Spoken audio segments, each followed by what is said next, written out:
เย็นเย็นเอาบ่จังน้อยบ่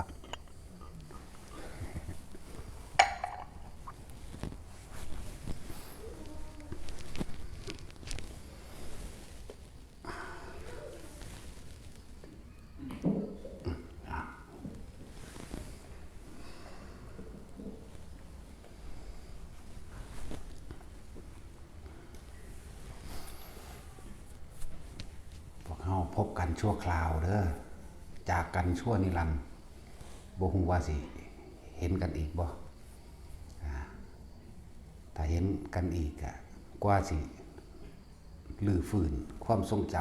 ำก็ต้องอาศัยกรรมดีทำรวมกันจึงจะไม่เห็นกันอีก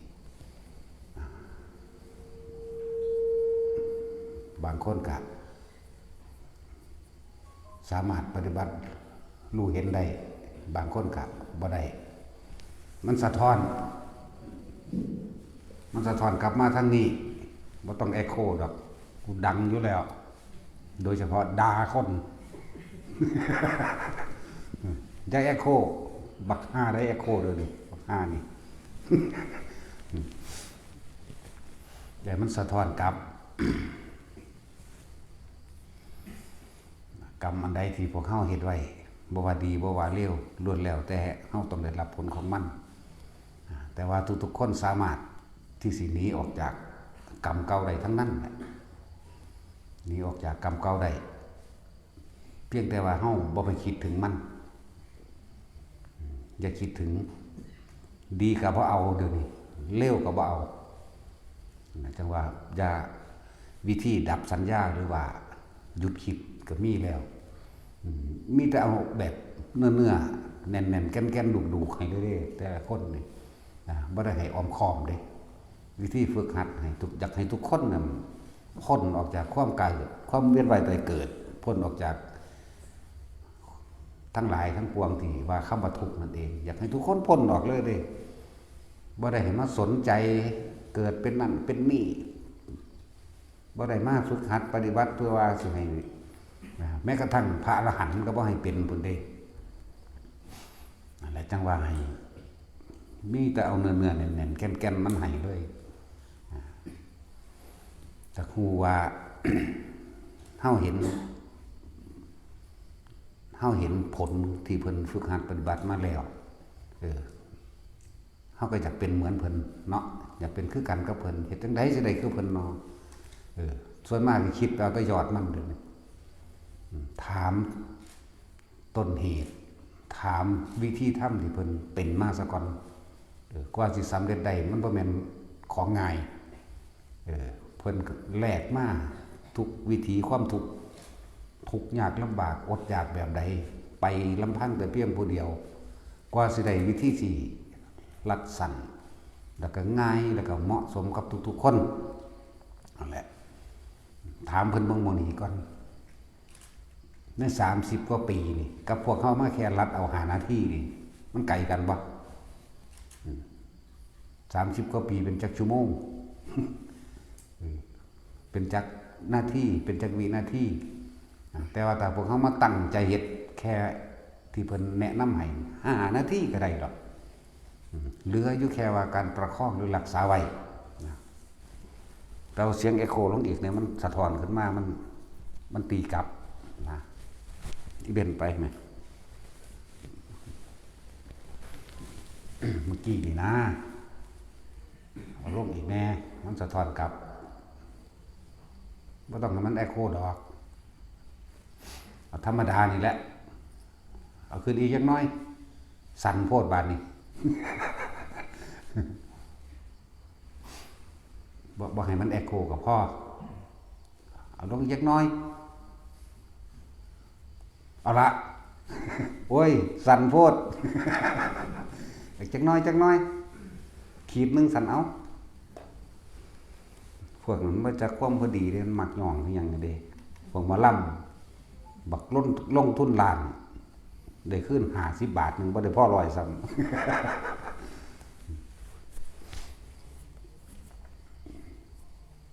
ที่ฝึกหัดปฏิบัติให้แต่ละคนเป็นของที่ง่ายแล้วก็สามารถทำได้ ทุกอาชีพการงานได้ทุกเวลาบ่ได้มีพิธีใดๆทั้งสิ้นบ่มีรูปแบบบ่มีอิหยังที่ต้องมาตั้งท่าตั้งทางพร้อมเพียงแต่ว่าเฮามีสติคือความนึกคิดของเฮาเองกับเข้ามาอยู่เพียงแค่ลมหายใจแล้วก็จับความรู้สึกที่มันเกิดนิ่มนวลในกายเฮาเองคือจุดเริ่มต้นแรกก็คืออยู่หน้าผากเฮานี่นึงเด้หมายเอาบ่ให้ทุกคนเกิดเลยเด้นี่บ่ได้เอาได้ซ้ำสิไปสวรรค์สั้นนั่นสั้นนี่ไปเกิดเป็นพรหมบ่ไปเกิดอยู่สวรรค์บ่ไปเกิดอยู่หรือสิกลับมาเกิดเป็นเจ้าฟ้ามหากษัตริย์จักรพรรดินี่บ่เอาเกิดเป็นหยังก็สร้างมันทุกข์ทั้งนั้นรวย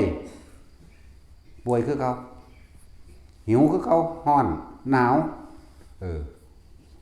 ปวดหัวปวดแขวคือเขานั่นแหละ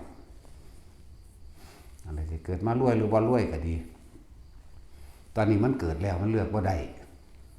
แต่ว่าสามารถเลือกกระทำในปัจจุบันณขณะนี้ได้แล้วทุกคนถ้าฝึกหัดปฏิบัติตามมันที่แนะให้นี่หรืออานาปานสติเฮาก็ต่อยอดหรือแปลงออกมาเอาประสบการณ์เจ้าของมาพร้อมแต่ว่าหลักการก็เป็นที่พระพุทธเจ้าบอกเฮาไว้แล้วคืออานาปานสติกับสติปัฏฐาน4เป็นมองพ้นได้เลยนะบ่อ้อมค้อมเอาสายตรงเอาแบบตรงนั่นแหละ แต่ว่าเป็นหยังคือพาเฮ็ดทานไว้เฮ็ดทานไว้ถ้าพวกเจ้าพอถึงสิ่งทั้งหลายแล้วนี่ก็สิกลับมารองรับพวกเจ้าคืนคือเก่ามันก็รับคืนศาสตร์ก่อนเป็นเว้านี่เหมือนสั่นๆจริงๆมันสะสมมาหลายแล้วเด้แม่นบ่ล่ะถ้าสิเว้าอสงไขยพวกเจ้าก็บ่เข้าใจหรอกก็เรียกว่าเอาสั้นๆชาติก่อนทำกรรมใดไว้ชาตินี้รับผลกรรมนั้นชาตินี้ทำกรรมใดไว้ชาติหน้ารับผลกรรมนั้นไม่ว่าดีหรือเลวตัวเองทำเองทั้งนั้นบ่มีผู้ใดเฮ็ดให้บ่มีผู้ใดดลบันดาลบ่มีสิ่งศักดิ์สิทธิ์ดลบันดาลบ่ได้เป็นไปตามพรที่ผู้นั้นผู้นี้ให้บ่ได้เป็นไปตามคำสาปแช่งที่ทุกคนมาสาปแช่งเวลาเขาบ่พอใจว่าเป็นไปตามนั้นเป็นไปตามที่ตัวเองคิดและกระทำเองนั่นแหละที่เว้ามานี่ให้เอาแก่นมันโหลดพวกเจ้าชาตินี้ให้ทุกคนตั้งไว้เป็นชาติสุดท้ายกูสิบ่กลับมาเกิดอีกโลดเห็นบ่ล่ะวิธีบ่ให้กลับมาเกิดอีกก็อยู่ในลมหายใจเขานี่นึงเด้ล่ะนั่นแหละ จึงบ่ค่อยเว้าเรื่องอานิสงส์ของการให้ทานแบบนั้นแบบนี้บ่ค่อยเว้าแต่ของเฮ็ดเองแท้ๆมันสิไปไสวะแม่นบ่ล่ะหรือในตำรับตำราในอันพระไตรปิฎกเพิ่นก็กล่าวไว้เลยนะผู้ใดทานขี้ดินผู้ใดทานผ้าผู้ใดทานหยังก็อาหารยารักษาโรคขนมที่อยู่อาศัยเครื่องอำนวยความสะดวกต่างๆนานาเพราะว่าเป็นผลทานเอาไว้ในศาสตร์ก่อนที่เขาเฮ็ดไว้แน่ก็แบบนั้นอยู่ได้ล่ะอนาปินติกะเศรษฐีเป็นหยังจังรวยเพราะว่าเพิ่นทานไว้แต่ศาสตร์ที่แล้วมาศาสตร์นี้เพิ่นก็ยังทานอีกอยู่นั่นเพิ่นก็ต่อนั่งวิสาขานั่งสุชาดานั่งมัลลิกานั่งอุตราจังซี่พวกเฮาก็ฟ้อฟังมาพอแห้งแล้วล่ะยังก็ดีเนาะเหมือนพระพุทธเจ้าเฮาเอาอีกแล้วเลยบ่ต่อเนื่องซ้ำเมื่อกี้นี่ก็พอแล้วนะจังสิปรับให้มันดีไปหยังเลยตอนนี้โอ้ยกูสิสูญได้บาดนี้ คำพูดมึงเป็นบ้ามึงเป็นหมอลำมึงพรเป็นสิแล้วมึงปรับยังกระดอแท้โอ้ยบักหามเอ้ย กูบ่ได้เอามวนบ่ได้หมอลำคือมึงเอาหมอลำมึงน่ะกูรู้ดังอัว เมียมัน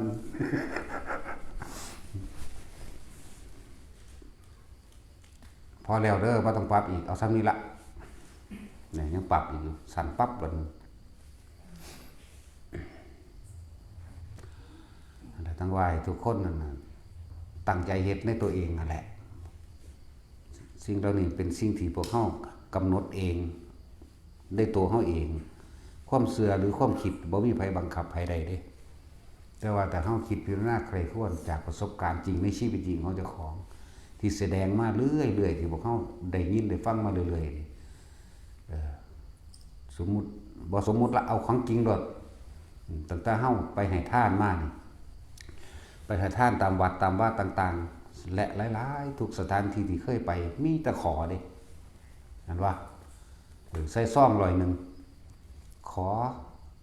เป็นพันๆล้านขอรวยขอให้ลูกได้เป็นเจ้าเป็นนายมีอาชีพมั่นคงขอบ่ให้ตัวเองเจ็บไข้ได้ป่วยขอให้เทวดารักษาขอสวรรค์วิมานขอแม้กระทั่งว่าไปเกิดเป็นลูกเป็นพ่อเป็นแม่เป็นหลานกันอีกมีแต่ขอกับขอไปอีกเกิดพบใดชาติใดมันไม่ได้รู้เรื่องหยังมันว่าล่ะเกิดพบใดชาติใดก็จะให้ทุกข์ให้ยากเด้อขอให้เกิดมาเป็นผัวเป็นเมียเป็นพ่อเป็นแม่เป็นลูกกันอีกเด้อพ่อน่ะบ่ฮู้จักบ่พุทธเจ้าบ่ได้สอนว่าให้ไปเกิดสวรรค์บ่ได้สอนว่าไปเกิดพรหมโลกเลยเพิ่นให้ไปจุดเดียวแต่ว่าสิ่งทั้งหลายแล้วน่ะมันตกข้างซื่อๆเด้เพราะว่ามันบ่ถึงในระหว่างการปฏิบัติในระหว่างการเดินทางมันไปกระทบกระทั่งมันควบคุมอารมณ์บ่ได้มันโมโหมันเลยฆ่าคนฆ่าสัตว์มันเลยมีความโลภมันเลยมีความโกรธครอบงำเจ้าของเอาไว้มันเลยไปบ่ถึงไหนนั่นแหละถ้าเฮาเอาประสบการณ์จริงในชีวิตจริงของพวกเขามาใครครวญและพิจารณาลองเบิ่งที่หลวงพ่ออันนี้เว้านี่ทำทานเพิ่มทุกข์ทำบุญเพิ่มบาปบ่รู้จักละบาปแล้วก็คำว่าบุญนี่ก็บ่มีความเข้าใจบุญแปลว่าหยังบุญได้รับความรู้สึกแบบใดก็บ่มีใครเข้าใจบาปแปลว่าจังไดบาปได้รับความรู้สึกแบบใดก็บ่เข้าใจมีแต่ว่าเอาผลของมันแต่บ่ได้เฮ็ดบ่ถูกใจตกนรกหลวดจังแม่นยังเนาะแต่ผู้ใดเฮ็ดถูกใจโอ้ยหล่าเอ้ยไปสวรรค์ชั้นฟ้านี่แค่นี้นึงมั้ยนั่นแหละบุญคือความสงบเย็นอันเกิดจากการให้ทา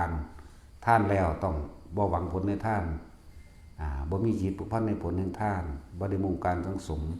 ในความอยากได้นั่นอยากได้นี่อยากเป็นเทวดาอยากเป็นผู้มีฤทธิ์มีเดชอยากเป็นนั่นนี่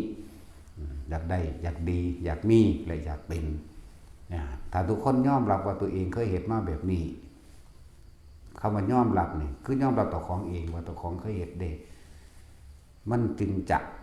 บ่ถูกความเชื่อเข้ามาครอบงำความเชื่อเข้ามาหลอกลวงความเชื่ออันเกิดจากคนผู้อื่นเขาซาลือมาเขาบอกมาว่าโอ้ยอาจารย์องค์นั้นดีเด้เพิ่นดูดวงแม่นเพิ่นบอกหวยแม่นเฮ็ดหยังถึกเบิดเด้นี่ความเชื่อแล้วถ้าเฮาพิจารณาในตัวเองเพราะว่าหยังเป็นเหตุให้เฮาไปหาเขาความโลภของตัวเองความอยากได้อีหยังมาได้โดยง่ายคนเฮามันมักง่ายทุกคนก็มักนั่นเบิดนั่นแหละอยากได้ง่ายๆกูบ่ต้องลงทุนลงแรงลงกำลังหยังมากไปละบัดก็ไปใส่ซ่องให้เขาก็บอกเฮ็ดนำเขา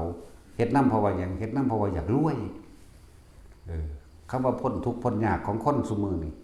หรือสมัยใดก็ช่างเถอะกิเลสตัวเดียวกันคือรวยนั่นเองคือรวยคือมีทรัพย์สมบัติทุกอย่างได้รับเครื่องอำนวยความสะดวกทุกอย่างแต่ว่าบ่ได้คิดถึงตรงว่าเกิดแล้วจะรวยหรือจนก็ช่างต้องแก่ต้องเจ็บ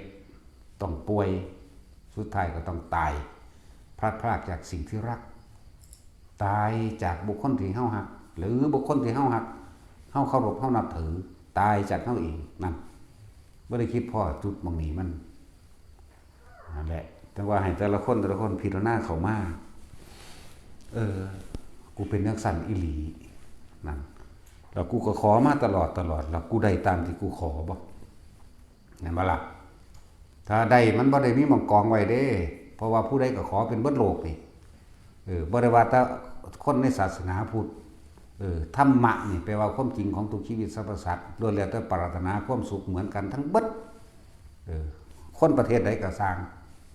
สัตว์ตัวใดก็ตามเหมือนกันปรารถนาความสุขเบิดนะแต่ในความสุขนั้นของคนตัดออกมาว่าอยากได้อยากเป็นเศรษฐีอยากมีเครื่องอำนวยความสะดวกต่างๆสารพัดสารเพ วัตท่านอีหยังเขาสาธุเด้อผู้ขาคนทุกข์คนยากขอให้ผู้ขาถูกแจ็คพอตนั่นเถิดให้ได้ใส่หนี้ใส่สินเฉพาะได้ส่งลูกเต่าแล้วหลานเลี้ยนเป็นหนี้ธกสเป็นหนี้นั่นหนี้นี่ไปสารพัดแต่ขอเอาเนาะสารพัดนี่คือให้ยอมรับว่าเจ้าของเป็นบ่ขอแนวหนึ่งมันก็ขอแนวหนึ่งน่ะมันว่าแม่นว่าแต่ขอรวยดอกแต่ว่าขอรวยเป็นอันดับหนึ่งอยู่แล้วเนาะขอพ้นทุกข์พ้นยากมันทางความหมายพ้นทุกข์พ้นยากของคนมีความโลภนี่คือรวยคือมีทองหลายคือมีเงินหลายคือมีที่ดินที่ดอนหลายมีทรัพย์สมบัติหลายอยากไอ้คนมาเป็นคนใส่เนี่ยคนอยู่ใต้อำนาจตนเองนี่คือความหมายของคนต้องสั้นแล้วคนละแบบกันเด้ก็ว่าพ้นทุกข์พ้นยากความหมายของพุทธเจ้าคือพ้นจากการเกิดมันเด้ก็ละอย่างกันแล้วพิจารณาเบิ่งอันนึงเด้อแต่ละคนแต่ของเป็นบ่แต่ของเป็นแบบนั้นบ่เคยทำท่านเพิ่มทุกข์บ่ท่านแต่ขอเอาเงินใส่ซ่องเขาเท่าได้กระสานขอตะพื้นตะพื้นถวายผ้าหรืออันใดกระสังในเทศกาลที่ว่าเป็นบุญนั่นน่ะบ่รู้จักแม้กระทั่งคำว่าบุญซะด้วยซ้ำไปนั่นแหละถ้ามันได้จริงๆมันบ่มีหม่องกองไว้ของที่ได้มานั่นทับตัวเองตายเบิด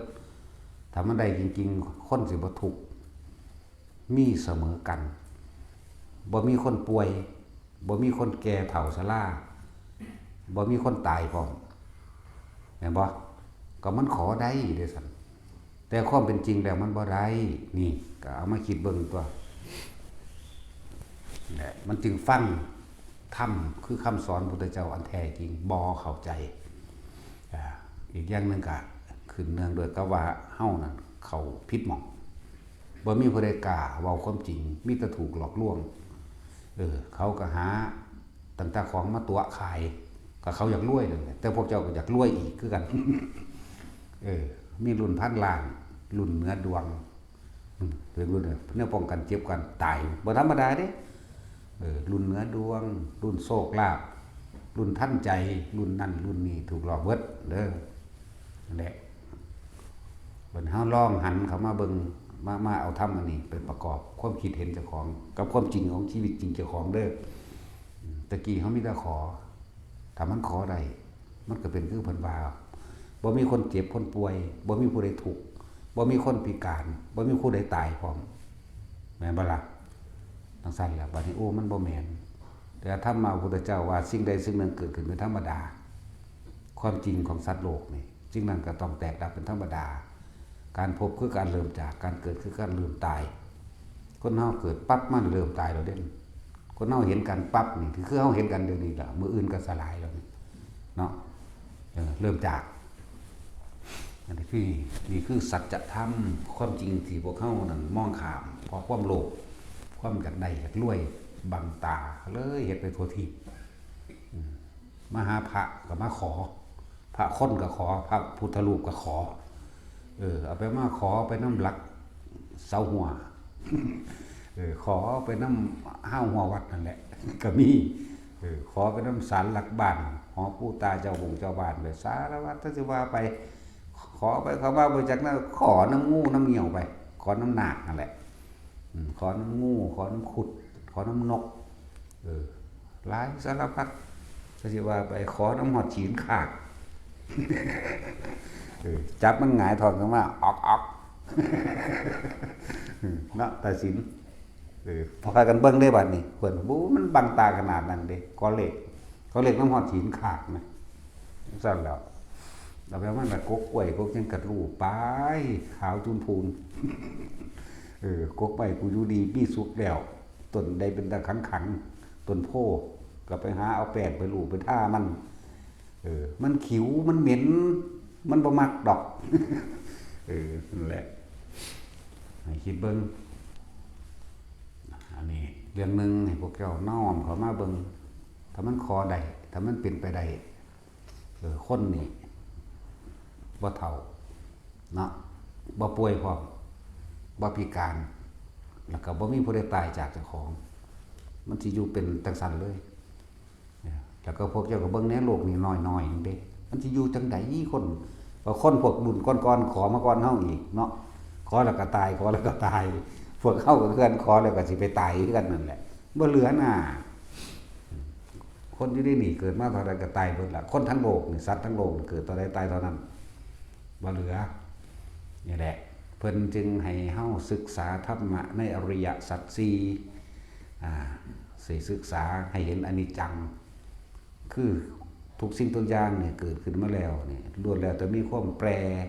เปลี่ยนไปเกิดขึ้นแล้วก็แปรเปลี่ยนไปสู่ความผุความพังสู่ความแตกสู่ความดับสู่ความสูญสลายก็เรียกอนิจจังอนัตตาให้พวกเข้าใจคำว่าอนิจจังอนัตตานี่คือธรรมชาตินี่คือธรรมะคนเกิดแล้วแก่เจ็บตายสัตว์เกิดแล้วแก่เจ็บตายต้นไม้เกิดแล้วแก่เจ็บตายเหมือนกันพวกเขาเป็นทุกข์เพราะว่าเขาบ่ยอมรับเข้าใจว่าล่ะก็เลยอนิจจังทุกขังอนัตตาพวกเขาบ่ยอมรับสภาพที่มันแปรเปลี่ยนไปพวกเขาอยากให้มันคงอยู่จังซั่นคิดเบิ่งอันนึงเด้อขนาดคนหักกันอยู่แท้ๆนี่คิดว่าสิหักกันชั่วฟ้าดินสลายคิดว่าสิหักกันตลอดเลยนี่ก็ยังบ่เป็นไปจีบกันใหม่ๆมันหักดูดดื่มเพียงตัวเนาะอยู่ไปอยู่มาเห็นบ่การกระทำนี่ในระหว่างทำการตอนแรกหักกันคิดฮอดกันหลายอยากอยู่นํกันตอนมาอยู่นํกันเอาไปเอามานี่มันเริ่มสร้างกันแล้วเห็นบ่ล่ะเอาไปเอามาก็ยังป่ากันเลิกกันบางคนก็ป่วยตายก่อนก็มีเนาะบางคนก็บ่ป่วยละไปหากินเหล้าเมายาก็เป็นไปทั่วไปทีนั่นแล้วสั่นตัวกันเอาไปมาจากความรักหรือกลายเป็นความเกลียดนั่นแม้ว่าละแค่นี้นึงกันพออ่านออกแล้วนั่นแหละจึงว่าอนิจจังทุกขังแล้วบัดนี้ อนัตตาอันนี้ถ้าเฮาเข้าใจคำว่าอนิจจังกับอนัตตาได้แล้วความทุกข์เฮาก็สิคอยผ่อนคลายลงนะแล้วก็เรียนรู้ศึกษาเพิ่นว่าทุกข์คือหยังทุกข์คือความสภาวะร่างกายที่ทนได้ยากหิวร้อนหนาวเคลื่อนที่ไปได้ยากหมายถึงแก่ชราหิวร้อนหนาวเคลื่อนที่ได้ยากเดี๋ยวก็เจ็บหัวปวดหัวปวดแขวปวดท้องอันนั้นนี่มีความร้อนความหนาวบีบคั้นแม่นอีหยังผู้ใดเว้ากันอยู่ไสนี่เศร้าเว้ากันบ่ซั่นก็ออกไปเว้าอยู่นอกวัดนั่นแหละจังว่าให้โอ้ยมาเทื่อเดียวนึงก็สิมาเว้ากันอยู่นี่โดนเนาะ ไปเว้าอยู่ข้างนอกไปฮะข้างนอกได้อีกนี่ไหมมันสะท้อนนี่มันคือสะท้อนเราไปปิดเนี่ยนะ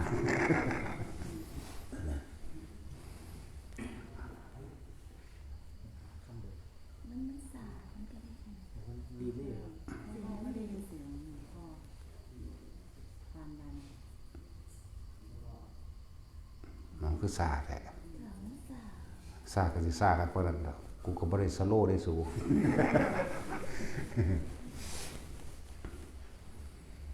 จังว่าเอาไปคิดพิจารณาเบิ่งแต่เฮายอมรับเกิดแล้วต้องแก่ต้องเจ็บต้องตาย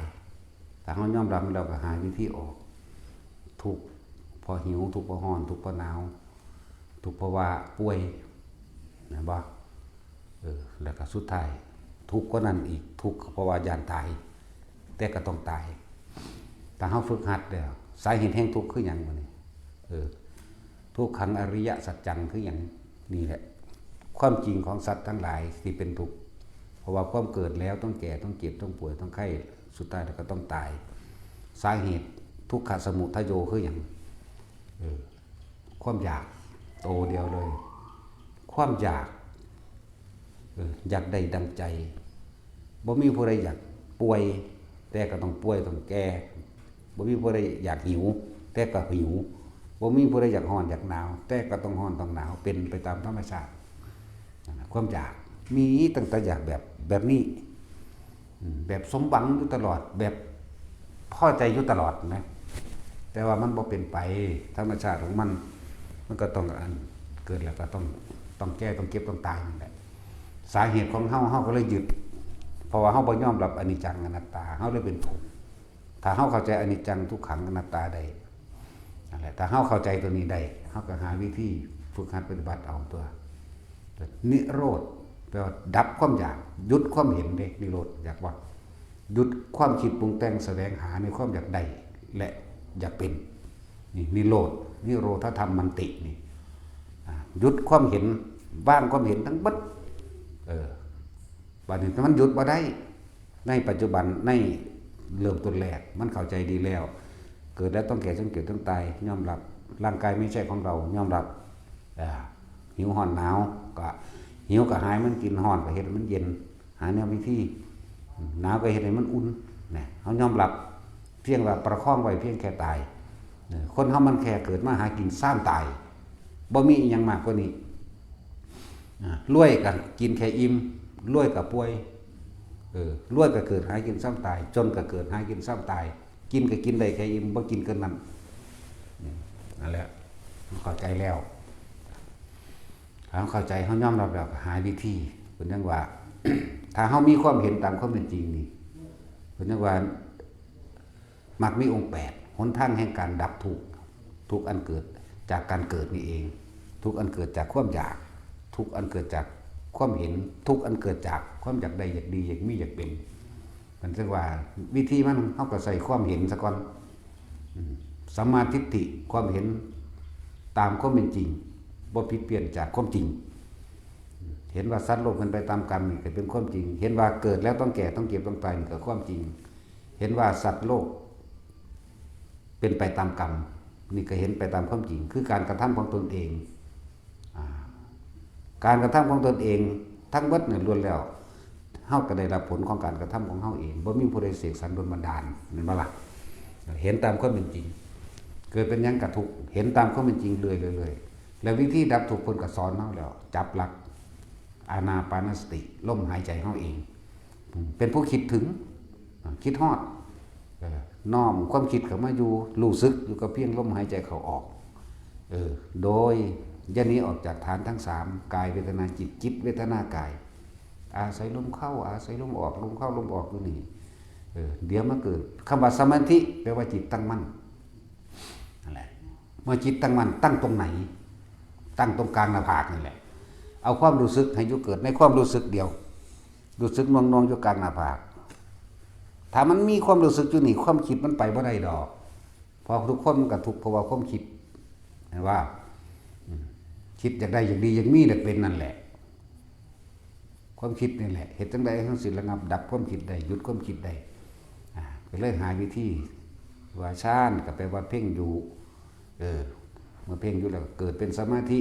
เมื่อจิตตั้งมั่นสมาธิฌานสมาธิมันเป็นสื่อเด้อันเดียวกันเด้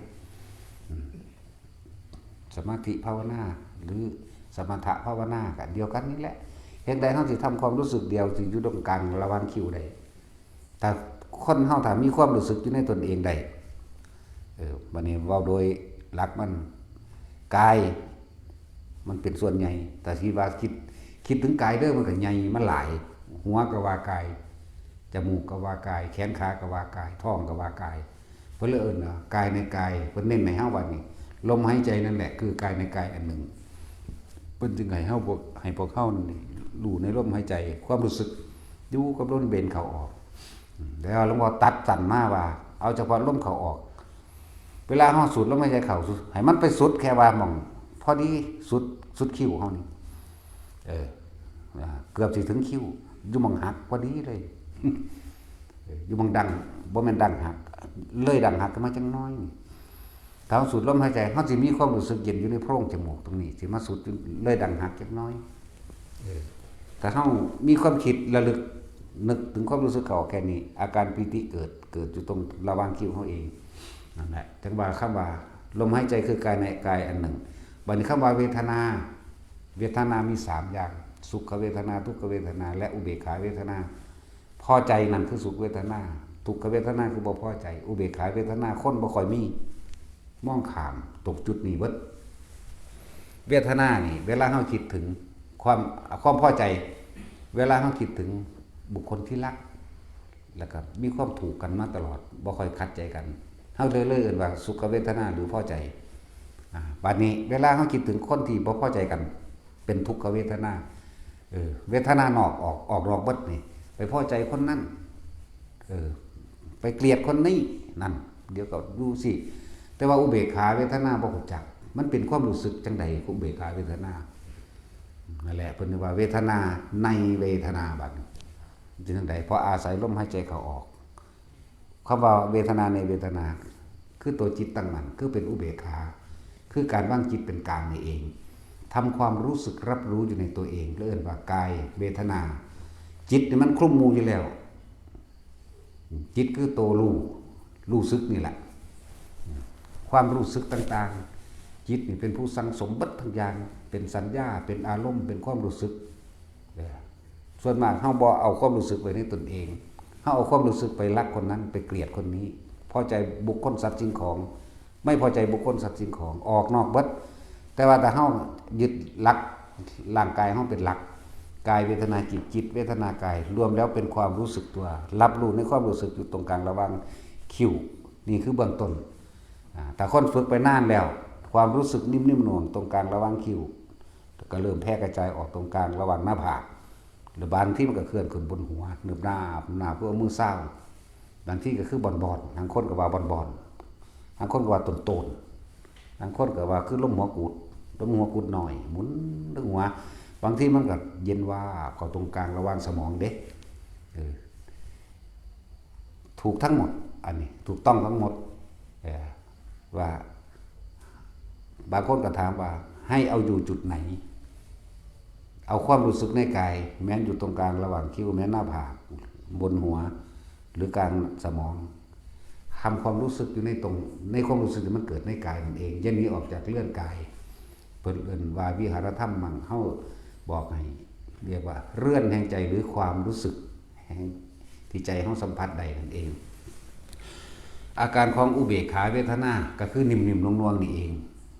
นวลๆบนหัวกับสังกลางหรือระหว่างทำกลางอกฌานนี่แหละจังว่าคำว่าความรู้สึกของอุเบกขานี่คนเฮาบ่ค่อยเห็นบ่เคยพบบ่เคยพอเนาะแล้วว่าจับจุดเฮ็ดแค่นี้แหละจะไปเฮ็ดหลายเฮ็ดอันใดอันหนึ่งเฮ็ดอันเดียวสมาธิแปลว่าจิตตั้งมั่นตั้งตรงไหนตั้งตรงกลางระหว่างคิ้วนี่แต่มันเกิดความรู้สึกอยู่นี่แต่มันขยายออกตรงกลางหน้าผากก็อยู่ความรู้สึกอยู่นี่ถ้ามันขึ้นหัวก็อยู่หัวถ้ามันโลกกลางสมองอยู่กลางสมองถ้ามันเคลื่อนมาหน้าอกก็อยู่หน้าอกทำความรู้สึกอยู่ในนี่กายเวทนาจิตเวทนากายร่วมไหลกันไปไหลกันมาอยู่แค่นี้มันสิไปใส่ความคิดมันไปบ่ได้ไงถ้ามันสิคิดไปเฮาก็ดึงกลับมาลมหายใจก่อนอยากว่าล่ะที่บอกแต่ละคนเอาไว้วัดมาตลอดเกิดยังขึ้นกระช่างเกิดยังขึ้นกระช่างพวกเจ้าคิดถึงลมหายใจไปก่อนตัดความคิดออกให้เบิดการที่หยุดความคิดเอาความคิดหยุดความคิดบ่ได้เด้มึงคือคิดเดี๋ยวนี้มึงเศร้าคิดแต่แม่นั่นแหละมันกำลังคิดหนักก็เก่าอีกแถมสมบังคับมันอีกแต่ว่านี่บ่ต้องคิดอย่างกลับมาลมเลยถ้ามันยังมากสูดลมหายใจเข้าลึกๆแห้งๆเข้าไปแล้วคอยพ่อนออกสูดเข้าพ่อนออกให้ไปเฮ็ดมาเดี๋ยวมันก็คอยหายจางคายจากการไปคิดถึงบุคคลสัตว์สิ่งของเองอันนี้เว้าเน้นๆให้ทุกคนเลยเด้นี่บัดนี้คนที่เฮ็ดเป็นแล้วบัดนี้เทียบเอาตอนที่เฮานวงอยู่หน้าผากนวงอยู่บนหัวนี่กับตอนเฮาคิดถึงผู้อื่นนั่นบุคคลสัตว์สิ่งของต่างๆนั่นน่ะอันใดดีกว่ากันก็มาเทียบตัวบัดนี้อันใดสงบอันใดลมเย็นกว่ากันอันใดเป็นบุญกว่ากันบุญคือความสงบเย็นนี่แหละความหมายสามารถสัมผัสรู้สึกได้ในกายตัวเองตัวจิตมันเป็นสื่อมันซื่อดอกตัวจิตนั่นน่ะคำว่าจิตจังนั้นจิตจังนี้เฮายังแปลบ่ถูกอยู่แต่ว่าก็ให้ความเห็นแต่ละคนเอาไปเทียบในตัวเองแหละแต่ความรู้สึกตัวนี้น่วงอยู่นี่นั่นแหละจิตก็อยู่นี่แหละรับรู้ว่ารู้สึกว่าเย็นนิ่มนวลอยู่นี่อยากรู้ว่าจิตเป็นจังใดพ่อเทียบให้พ่อ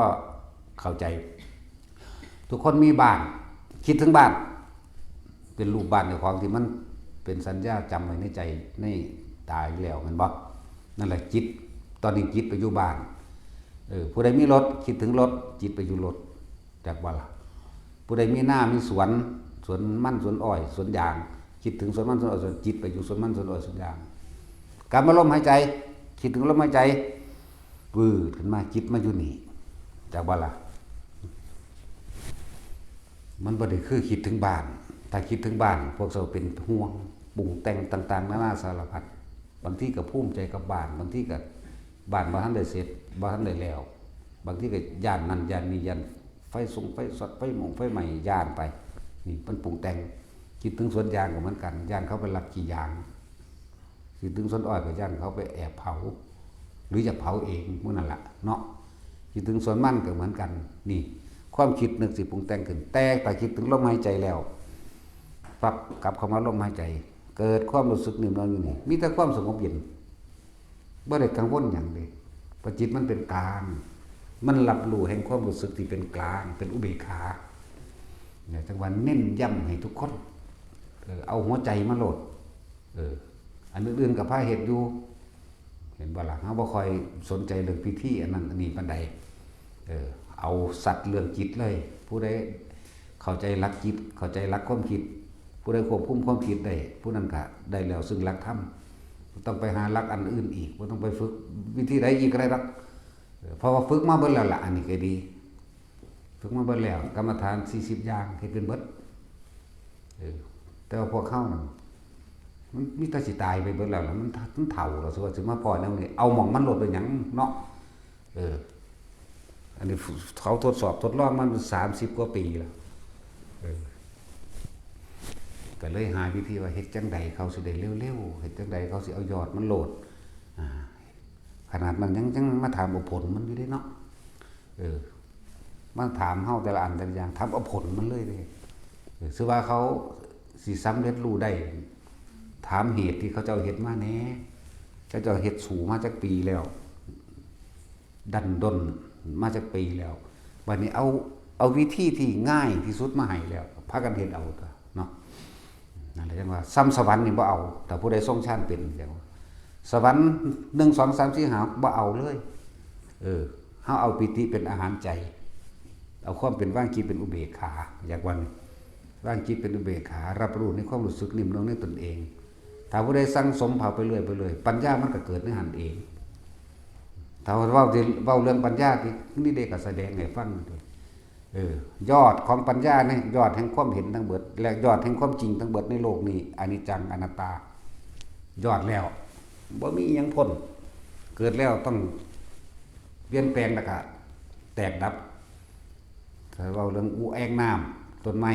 เสื่อมสูญสลายถ้าเว้าเรื่องสัตว์เกิดแล้วตายตัวนี้นั่นแล้วนี่คือยอดมันเลยดิพวกเจ้าสิหนีลี่อยู่หม้องใดพวกเจ้าย่านตายไปเลยแม่นบ่ล่ะพวกเจ้าสิหนีไปไสยังสิพ้นพวกเจ้าสิไปหาวิธีใดมาป้องกันเอานั่นแล้วนักวิทยาศาสตร์มันก็บ่สร้างเครื่องป้องกันความแก่ความเจ็บและความตายได้เลยบ่มีสร้างแต่อาวุธมาฆ่าคนตายเร็วๆซ้ำเนาะซึ่งพวกเขาก็ย่านซ้ำบาดนี้เนาะมันยิงมาในแม่นิวเคลียร์กูจะแล่นเอาก้อนหมู่เนาะ ของคนบ่ได้ย่านตายหรอกเนี่ย มันคนละอย่างกัน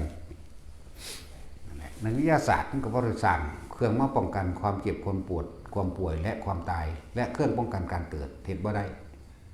เพราะความเกิดต่างๆเกิดจากความคิดทั้งนั้นแล้วนักกฎหมายก็บ่ได้ออกกฎหมายมาห้ามแก่ห้ามเจ็บห้ามป่วยและห้ามตายบ่มีตำรวจก็บ่ได้สร้างมาจับความตายไว้ได้เนาะทั้งสั้นแล้วทุกอย่างบ่มีเครื่องอะไรมาป้องกันใดเลยเฮาบ่มาเกิดเองการสิบ่มาเกิดการสิบ่กลับมาเกิดอีกก็เจ้าของนั่นได้เฮ็ดเองแม่นบ่ล่ะความคิดนี่บ่มีผู้ใดบังคับกันได้เด้อพวกเฮาต้องเป็นประธานตนเองใจเป็นใหญ่ใจเป็นประธานจงเป็นผู้นำเจ้าของเองเฮามาเกิดเองเด้บ่มีแนวอื่นบ่มีสิ่งศักดิ์สิทธิ์บ่มีพระเจ้าบ่มีอินพรหมทั้งใดมาดลบันดาลผู้ใดเกิดผู้ใดตายใดตัวเองเกิดเองเพราะความอยากของตัวเองนั่นแล้ววิธีการเกิดเว้าอีกเว้าแล้วเว้าอีกวันเก่านี่ล่ะเนาะวิธีเกิดของสัตว์ทั้งหลายสำหรับ คนเลี้ยงลูกเลี้ยงหลานคนเลี้ยงลูกคนมีลูกเป็นห่วงมันเด้มันอยู่กรุงเทพคิดเป็นห่วงกังวลน้ำมันเนาะจิตมีที่ตั้งอาศัยบุคคลที่เรารักนั่นแหละไปตั้งไปคิดถึงแต่ก็ความคิดนั้นปรุงแต่งนึกไปเป็นห่วงมันเด้อยากให้มันมาอยู่ไกลๆเด้อยากได้เนาะย่านเขาตีย่านเขาขาย่านไปกินเหล้าเมายาย่านไปย่านนั้นนี่ในขณะอารมณ์บ่พอใจเกิดแล้วเข้าใจบ่นี่ความรู้สึกที่เป็นห่วงที่กังวลเกิดแล้วพอดีหัวใจวายตายในขณะนั้นปุ๊บแทนที่จิตสิไปมองหันจักบ่แทนที่ว่าสิไปอยู่น้ำเขาก็บ่ได้อยู่เด้อารมณ์ความรู้สึกในความไม่พอใจตัวนี้ลงเข้าสู่ภพอันเป็นนิริยคติภพทันทีตกนรกเสยได้พวกเจ้าเอ๋ยนี่แหละการไปเกิดในนรกเป็นแบบนี้การไปเกิดเป็นเปรตจะได้หลายทีทางมองหันหรือเงินหรือส่วนใดส่วนหนึ่งคิดเลยคิดเฮ้ยเวลาใดกูสิได้เนาะถ้าใดมาเลยกูสิเฮ็ดแบบนี้แบบนั้นแบบนี้คิดไปแม่นบ่เฮามีอารมณ์อยากปรับปรุงอยากเปลี่ยนแปลงอยากเฮ็ดจังซั่นจังสิงามจังสิดีเด้พอดีหัวใจวายช็อกตายในขณะนั้นนั่นแหละวิธีการเกิดของหมู่เปรตนั่นแหละการเกิดเป็นแบบนี้อารมณ์อยากใดอารมณ์โลภไปเป็นเปรตจากว่าอารมณ์นรกคือบ่พอใจนั่นเองเทียบอีกอย่างนึงเวลาเฮาไปทะเลาะเบาะแว้งผิดกันมากสำหรับพวกที่เกิดในนรกเลยบ่พอใจผิดกันมากอาทิตย์นึงแล้วก็บ่แล้วคิดไข้ควรไตตองกูสิทำลายมึงแบบใดเนาะเวลาใดกระทำนี่เฮาโกรธเกลียดเครียดแค้นบุคคลบนหวังทำลายเขาให้เสียหายชีวิตและทรัพย์สินนี่อารมณ์ความรู้สึกเขานี่วือขึ้นในตัวเองแต่ตัวเองก็รู้ตัวเองนั่นแหละพอดีใจขาดตอนไปนรกเลยนี่ง่ายแล้วอันนี้ก็ดีบ่แค่ว่าผิดกับคนเด็ดโมโหให้หมานี่ได้ค้อนแล่นไล่ตีหมานี่ศูนย์ให้มันตีนไปอันเกาะเกี่ยวหญ้าหัวลมฟาดพื้นตายซ้ำตกนรกได้นี่เราไปนรกไปแบบนี้เด้เป็นโอปาติกะหมายถึงว่าอุบัติขึ้นเลยทีเดียวเกิดแบบนี้เพราะอารมณ์เฮาเองอาศัยความคิดและอาศัยเหตุที่ไม่พอใจบ่พอใจหมาตัวนั้นบ่พอใจคนนั้นความคิดนึกปรุงแต่งไปก็เกิดอารมณ์ความรู้สึกที่บ่พอใจตายในขณะนั้นใจขาดปุ๊บจิตมีที่ตั้งกับหมาตัวนั้นตั้งกับคนผู้นั้นเดียวโมโหซะก่อนอยากบ่แต่ความคิดนึกปรุงแต่งเกิดขึ้นทำให้อารมณ์เกิดขึ้นบัดเมื่ออารมณ์เกิดขึ้นแล้วนั่นแหละตัวภพมันคืออารมณ์ตัวนั้นแหละอย่าเข้าใจว่าตายแล้วจังสิไปเกิดภพมันเฮ็ดไว้ตอนที่เฮาบ่ทันตายตัวเองเฮ็ดเองเด้นี่เว้าวิถีมันเลยวิธีสัตว์ทั้งหลายที่เกิดเลยเด้นี่เว้าภาษาที่เฮาเข้าใจง่ายพร้อมคิดนึกปรุงแต่งไปเอาศูนย์ให้มาแล่นไล่คอนฟาดมันขาไปตำตอนนี้น้อยป๊อกลมหัวฟาดพื้นตายซ้ำนี่โอปาติกะอุบัติขึ้นในมหาเวกีทันทีนรกทันทีใช้ว่าระบาดนี่แหละวิธีการเกิดของสัตว์นรกเกิดแบบนี้วิธีการเกิดเป็นเปรตกะอาศัยความอยากได้สิ่งใดสิ่งหนึ่งหรือหวงสิ่งใดสิ่งหนึ่งเอาหวงเงื่อนนี่แหละไปง่ายดีทุกคนก็พอมีบาดมีเลื่อนอยู่หวงเงื่อนได้ลูกไผ่ลูกเขยหลาเนาะแต่สั่งมัน มันบอกว่าฟังคว่ำเนาะกูบ่อยากให้มันเงื่อนกูนี่เลยอาศัยคนสองคนสร้างลูกไผ่หรือสร้างลูกเขยกระสร้างกูบ่อยากให้มันนะเห็นได้เนาะคิดบ้านกูเงื่อนกูหวงไว้แพงไว้กูหวงไว้แต่ให้อีนั่นก็ตามมันบ่ล่ะกูสร้างมันกูอยากให้มันหนีกูอยากให้มันปากันนี่ทั้งโมโหไปพร้อมทั้งโลภบ่อยากแบ่งให้แบ่งหน้าให้เขาบ่อยากแบ่งเงื่อนให้เขาพร้อมนี่อันนี้ก็ของกูอันนี้ก็ของกูแม่นบ่วันนี้นอนหลับเสือกตายเนี่ยอารมณ์มันซะเนาะไปเป็นเปรตได้เด่นนี่ก็โอปาติกะอุบัติขึ้นเป็นเปรตเลยอุบัติขึ้นเป็นสัตว์นรกเลยเห็นบ่นี่เปรตเลยเด้สัตว์นรกเลยเด้ วิธีการเกิดของสัตว์เดรัจฉานเป็นจังไดพวกเจ้าร่ำรวยกำลังอวดอ้างทรัพย์สมบัติเงินทองลดล่ามาคีเจ้าของเองอวดจากว่าอยากอ้างเขาแต่กูซื้อที่ได้ถือนั่นนะทั้งสันทั้งสี่ปลูกนั่นปลูกนี่ยังก็งามเบิดของกูนั่นน่ะของศูนย์นี่ไปสร้างสันสิมึงไปเบิ่งมาขอหน้ากูเด้อไปเบิ่งสวนกูเด้ออ้างจากว่าล่ะเนี่ยไปนอนหลับตายในอารมณ์ข้างตรงอย่าว่าจิตมีที่ตั้งใสคนเฮาสิอวดอันใดอันหนึ่งก็ต้องมีภาพจำเห็นบ่ภาพจำหน้าเจ้าของสวนเจ้าของหรือรถเจ้าของที่อยากอวดนั่นแล้วภาพจำเด้นะครับตอนที่บรรยายไปอยากอ่านเขาอยากให้เขาเห็นน้ำเจ้าของได้เป็นผู้เห็นเองเห็นบ่เจ้าของได้เห็นเองบางหันบางนี้พยายามจะอธิบายว่าเป็นได้ต้นบกมองกูดกเจ้าของได้เห็นเองแล้วเดี๋ยวนี้ก็รู้สึกอิ่มเอิบพอใจว่าได้อ่านเขาอวดเขามานอนหลับเสือกตายซ้ำสัตว์เดรัจฉานอยากบอกเจ้าของได้เห็นเองปรุงเองคิดเองแม่นบ่คิดออกบ่เด้อนี่คิดออกบ่เนี่ยคอนคิดออกบ่ล่ะนี่แหละคือความจริงที่เจ้าของพวกเฮามองข้ามเบิดเนาะนี่คือความจริงที่ทุกคนประสบพบเหตุอยู่คือกระบอกแล้วตัวพวกคนทุกคนมีเฮือนมีบ้านบ่ทุกคนเลยคิดถึงเดี๋ยวนี้ก็เป็นเห็นเดี๋ยวนี้เด้อล่ะมันอยู่ไสมันอยู่ในสัญญาอารมณ์ความรู้สึกคือความจำนั่นเองนั่นว่าล่ะที่ตาของมันจำได้โกรธนั่นแหละความจำทั้งหูทั้งตาทั้งจมูกทั้งลิ้นทั้งกายร่วมแล้วเลยว่าใจเข้าใจบ่นี่ร่วมแล้วใจเป็นสรรพสิ่งร่วมบัดทุกสิ่งทุกอย่างในนี่ใจก็ตามจิตก็ตามมันสิซื้อวางได้ก็สร้างอันที่เว้ามานี่ถือของพวกเจ้าเบิดนั่นแหละคิดถึงเฮือนดูก็เห็นปั๊บโลดเนาะนั่นแหละแล้ว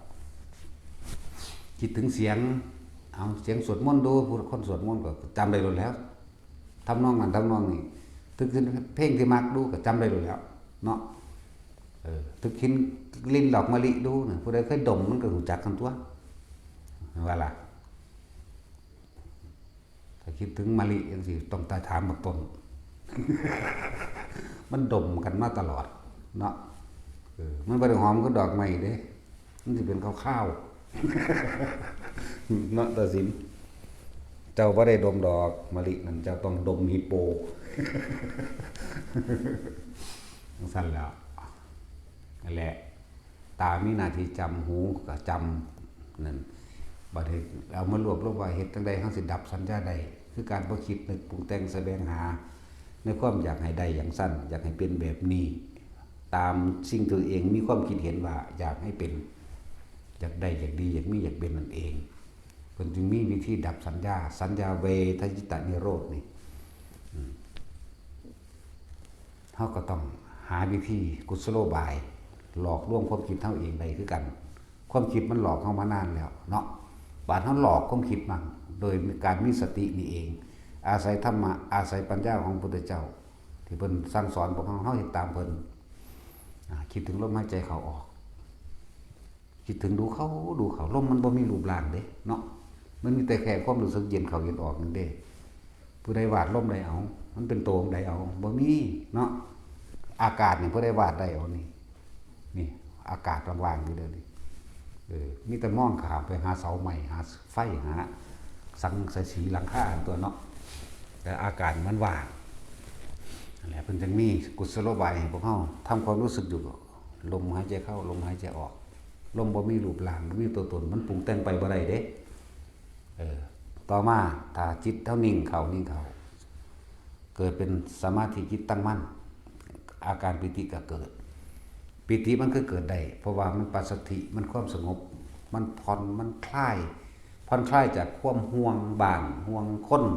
ห่วงบ้านคนลดสิ่งของนั่นนี่มันผ่อนคลายออกมันอิ่มเอิบมันเป็นบุญมันเลยเกิดอาการปิติออกมาทางกายแสดงความรู้สึกออกมาทางกายเพื่อเอิ้นปิติคนฝึกไปแล้วสิจากปิติมีหาคุณตกายปิติบางทีก็ขนลุกขนพองสยองก้าวขนลุกขนพองสยองก้าวนี่ลุกด้วยความอิ่มเอิบบ่แม่นลุกด้วยความหวาดกลัวเด้ เออคำว่าลุกด้วยความหวาดกลัวเพราะว่าเขาย่างไปในป่าบางใดบางหนึ่งไปถึงมองเขาว่าบางหันมีผีเด้ว่าท่านได้เห็นผีซ้ำคนลุกหยาบคนลุกแบบบาดบั่นคั้นครามอันนั้นบ่แม่นปิติจักว่าอันนั้นมันญาณ มันญาณความคิดเจ้าของแต่อันนี้มันระงับความคิดเจ้าของเด้จักบ่นึงมันวูบเข้ามานี่ลมหายใจเฮานี่ขุตกาปิติคนพองสยองก้าวถ้าคนฝึกสมาธิคนภาวนาไปแล้วบ่ต้องสงสัยอ๋ออันนี้คือปิติคณิกาปิติเกิดความอิ่มอกอิ่มใจจุกอกเข้ามาแน่นเข้ามาแต่ว่าอิ่มเอิบอิ่มใจปลื้มใจภูมิใจแล้วน้ำตาไหลนี่คณิกาปิติบ่ต้องสงสัยว่ามันคือหยังร้ายหรือดีผีหรือคนบ่ต้องไปนำมันเข้ามาผิดหรือถูกร้ายหรือดีผีหรือคนบ่ต้องให้ความคาให้ความเห็นกับมันนี่บอกแล้วบอกว่ามันความรู้สึกนี่ซื่อว่าจังซี่นี่ก็บอกแล้วเด้อบัดนี้ภารณาปิตินะเวลาเฮาลมหายใจหรือมีอุณหลมไปพร้อมมันที่โยกด้วยบัดนี้โยกหน้าโยกหลังซ่าๆนิ่มๆเหมือนดังว่านั่งอยู่ในอ่างน้ำฐานใจความรู้สึกหยุดนี่ปุ๊บมันก็สิซ้ายขวานี่เรียกว่าภารณาปิติสื่อมันบอกสื่อมันแล้วโอกันติกาปิติมีเมื่อจิตตั้งมั่นดีแล้วเป็นสมาธิดีแล้วก็จะมีอาการเหมือนกับว่าเห็นแสงต่างๆที่เกิดขึ้นในหนังสือพันวาเป็นดุจดังว่าสายฟ้าแลบแต่ว่าในประสบการณ์แต่ละคนที่เป็นมามันบ่แม่นแค่นั้นนั่นเพิ่นให้เนื้อยะซื่อๆเป็นแสงเหมือนบางที่ก็เป็นแสงอันออกหน้าผากเฮานี่เป็นคือกันโกไว้นี่มั้ยเป็นแสงแพบไปสั่นๆนึงดอกคาคือมีบางที่ก็เป็นแสงที่เกิดจากในลมหายใจก็มีขาวนวลเหลืองยังก็ว่าไปแล้วแต่มันสิเป็นนั่นแหละหรือว่าขึ้นบักใหญ่เลยก็มีหรือเห็นนิมิตปรากฏต่างๆก็ช่างอยู่ในหมวดของคำว่าโอกันติกาปิติทั้งเบิดเด้อนี่คือสื่อมันที่บอกต่างๆที่พวกเจ้าหูเห็นเป็นไปบัดนี้อุพงคายปิติดุจดังว่ากายลอยขึ้นเป็นดุจดังว่ากายนี่ลอยหรือยืดทะลุไปซื่อๆนี่นะ หรือบางที่ก็เป็นดุจดังว่ากายอ้วนขึ้นพองขึ้นคือลูกโป่งคอยใหญ่ขึ้นนี่ขึ้นบอกซื่อปิติพวกเจ้าให้หายสงสัย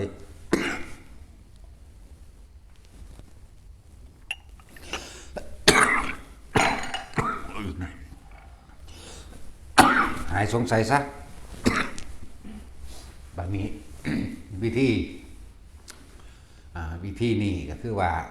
พวกเฮาเนี่ยเฮ็ดสมาธิแบบลืมตาบ่ให้หลับตาวิธีที่สร้างให้มันเกิดขึ้นทุกคนที่เป็นแล้วก็คือสิรำคาญการฟังอยู่แต่คนบ่ทันเป็นก็อยากรู้อยู่เนาะแต่ว่าเหลือบตาดูปลายจมูกสังเกตแค่มีความรู้สึกลมหายใจเข้าออกเหลือบได้บ่แม่นหลับแล้วมันถ้าเฮาบ่คิดเรื่องใดเลยใน 2-3 นาทีเท่านั้นนึบขึ้นตรงกลางคิ้วของเรา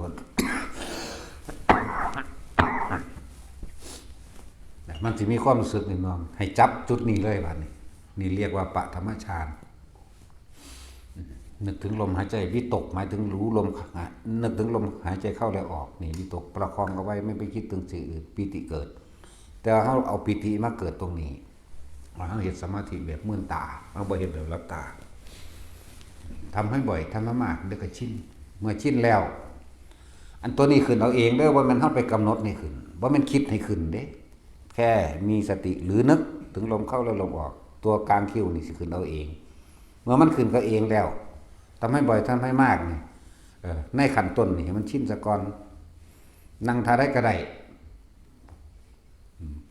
บ่ให้รับตา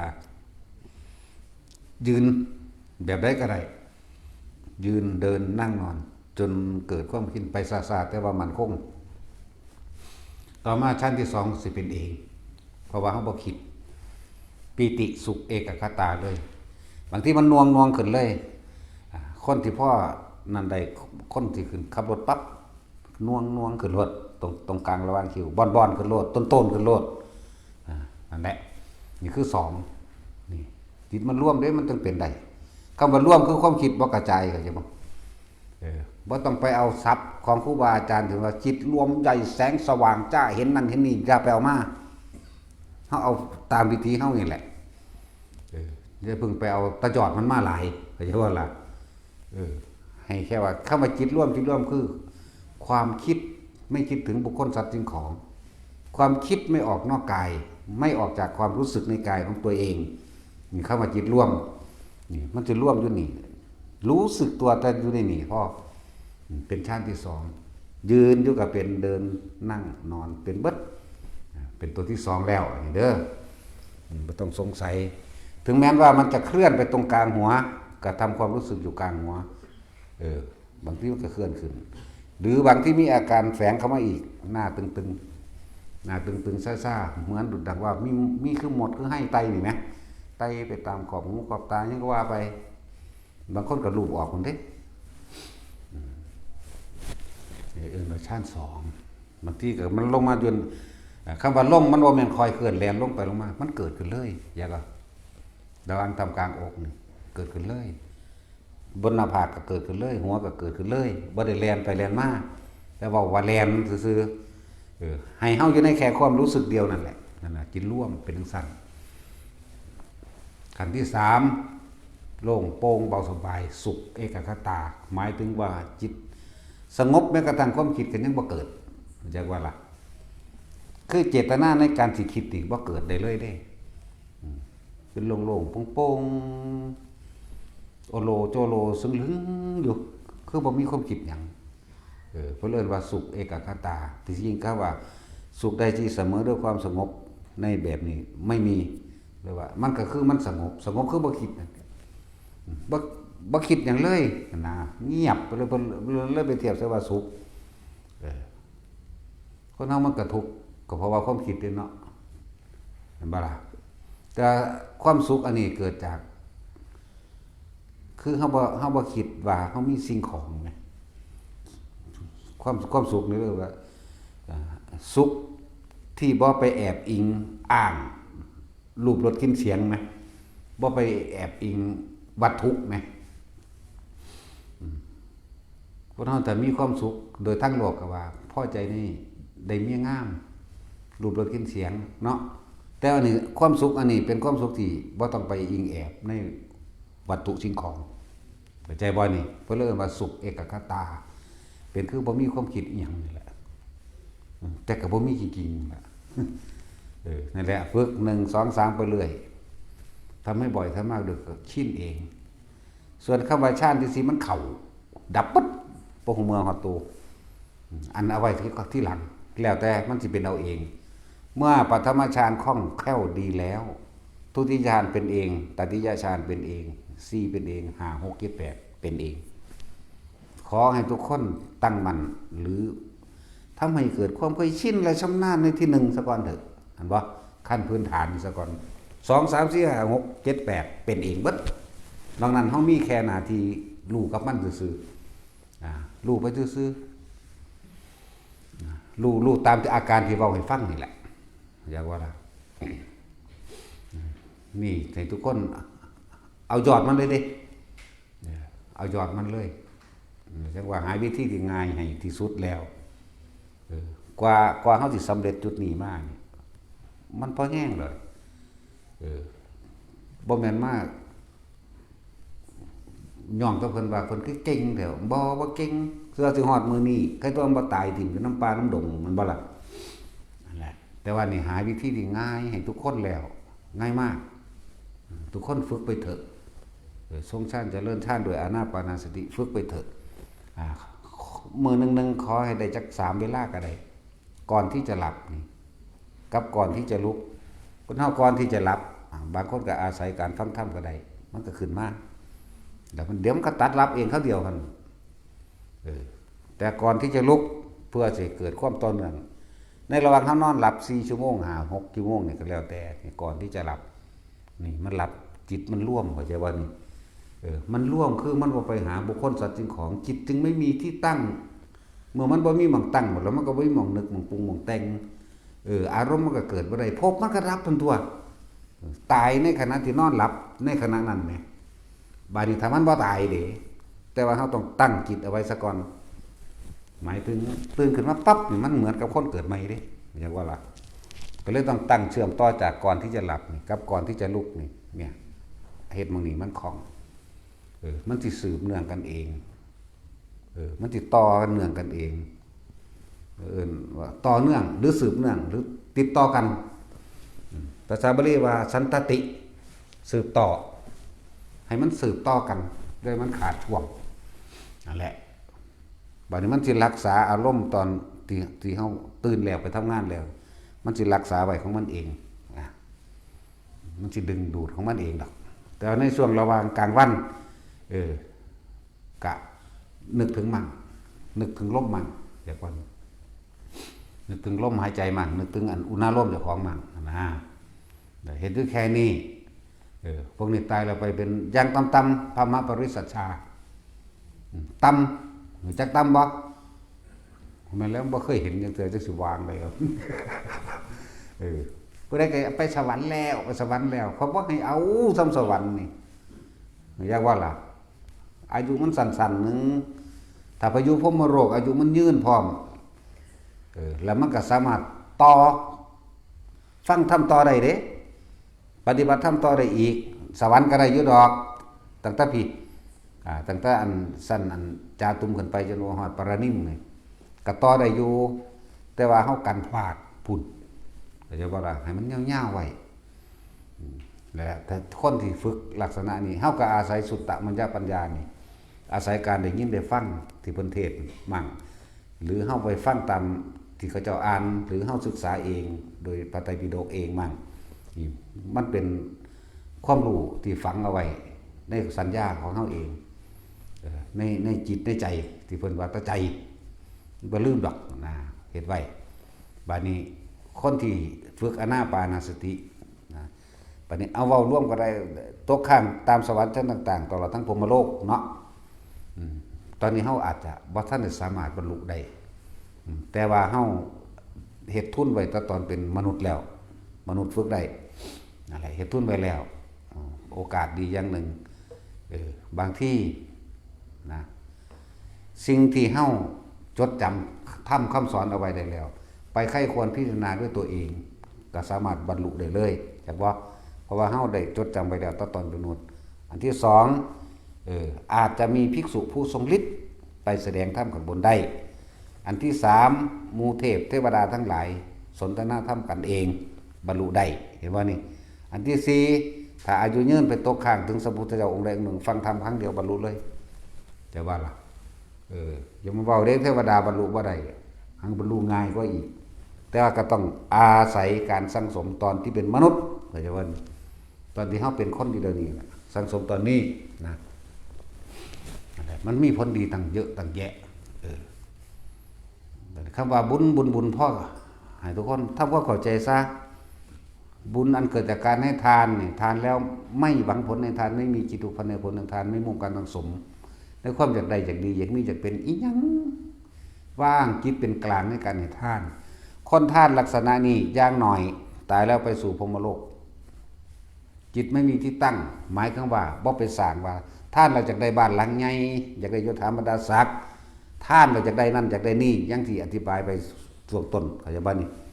ท่านเราอยากรวยท่านเราอยากเป็นผัวเป็นเมียกันอีกทำบุญยังกะสร้างท่านแล้วอยากเป็นเศรษฐีจังซี่มันบ่ไปตั้งไปสร้างไว้เขาจะว่านี่ความคิดเฮาบ่าคนที่ท่านว่างคิดเป็นกลางในการให้ท่านแบบนี้ได้พรหมโลกเขาจะว่านี่เดี๋ยวคนที่ท่านแบบนี้ได้ต้องฟังธรรมส่วนมากที่บ่ฟังไปฟังแต่อธรรมนั่นแหละจะได้ยังขอเอาเด้อพวกมันสอนกันนั่นว่าล่ะจะได้ยังขอเอาเด้อเฮ็ดจังไดเพิ่นว่าโลดมึงก็บ่ว่าเอาเองแหน่มึงก็บ่ฝึกหัดปฏิบัติเอาเองฮู้เอาเองเฮ็ดเอาเอง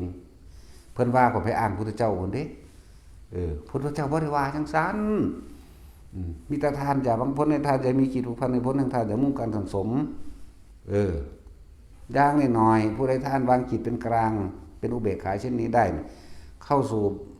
รหมกายิกามั่งเข้าสู่พรหมโลกนั้นนี่มั่งแล้วก็เฮาฟังธรรมเอาไว้เลยเฮาก็สามารถต่อข้างบนได้ซ้ำแม่นบ่ล่ะที่จริงเพิ่นบ่ได้สอนให้เฮาไปเกิดสวรรค์เด้เพิ่นสอนให้เฮาทุกข์อันเราควรกำหนดรู้ฮู้แล้วสาเหตุแห่งทุกข์คือหยังวิธีดับทุกข์คือหยังทุกข์ดับไปคือแบบใดเพิ่นให้เฮาบ่กลับมาเกิดเลยเพิ่นได้ในเจตนาจุดหมายของเพิ่นนั่นแล้วแต่ว่าบัดนี้สิบอกเอาแก่นมันเลยเนี่ยมันก็บอกบ่ได้ก็ต้องอาศัยการทานซะก่อนทานศีลภาวนาเนกขมะก็ว่าไปจังว่าทุกคนฟังเอาแก่นมันโหลดฟังแล้วเอาไปเฮ็ดเอาโหลดอาจจะบัดนี้พวกเจ้าสิมาล้อโอ้ยมาเบิ่งบารมีอาจารย์ซั่นเบิ่งก็ได้แต่เบิ่งกันแหล้วเนาะค่อยเฮ็ดอีหยังให้ไผบ่ได้เด้นี่จะบอกเอาบุญให้พวกเจ้าบ่ได้เด้บุญคือความสงบภายในใจของข่อยเองนี่เอาข่อยสงบอยู่แล้วแต่พวกเจ้าของเราร้อนเนาะมันว่าแม่นก้อนน้ำแข็งจะเอาให้กันได้ไหมแต่ว่ามันมีกระติกคูลเลอร์ใส่น้ำเอาไปหนึ่งไข่อยู่เด้เนาะ อันนี้บ่เลยนี่เอาเว้าเรื่องแก่นๆมาเลยเด้นี่ไม่จักว่าล่ะเอามาชมบารมีขอพึ่งผ้าบารมีไปเพิ่งกันได้บ่มันมีแต่เฮ็ดเอาเองของไผของมันเนาะก็เสยอยู่หั่นแล้วของค่อยเอาให้บ่ได้มีแต่บอกทางให้พวกเจ้าเฮ็ดเอานั่นแหละไปแก้กรรมสะเดาะเคราะห์ให้ไผก็บ่ได้พวกเจ้าคงไปแก้ความคิดพฤติจิตของเจ้าของเองความคิดนั่นแหละไปแก้ความคิดเจ้าของเอาเองแก้มาคิดอยู่กับลมนี่อย่าไปคิดกับอย่างอื่นแก้ความประพฤติทั้งจิตเจ้าของเองหลายอย่างที่พวกเขาบ่เข้าใจดีพวกเขาคือว่านั่นแหละมันสังสมมาแต่เกิดเนาะอันสังสมเรื่องขอแล้วก็ย่านบ่รวยย่านตายย่านป่วยก็เลยต้องไปพึ่งพาสิ่งนอกๆที่พ่อแม่เฮาก็บ่รู้ก็เลยพาไปเพราะว่าความรักความหวงกันนี่เข้าใจบ่ความรักความหวงนี่แหละย่านตกทุกข์ได้ยากย่านลำบากเลยไปพึ่งพาสิ่งศักดิ์สิทธิ์อันอื่นศาลปู่ตาหอเจ้าบ้านเหยาผีสอนขวัญสะเดาะเคราะห์ผูกแขนลดน้ำมนต์เป่านั่นนี่เอาเนี่ยมาป้องกันผีป้องกันป่วยป้องกันตายแล้วก็ไปหาพึ่งพาแนวจิตดลบันดาลให้ร่ำรวยพวกเราเฮาแล้วก็เลยเป็นเครื่องมือของการทำมาหากินของคนที่หลอกลวงนั่นบ่ล่ะพ่อแม่เฮาบ่ฮู้เพิ่นก็เลยพาไปแต่เฮาก็บ่โทษดอกโทษเจ้าของเองบ่มาสังสมเองโทษเจ้าของเองที่ความโลภมันบังตาเลยฟังพระเพิ่นแสดงธรรมบ่เข้าใจ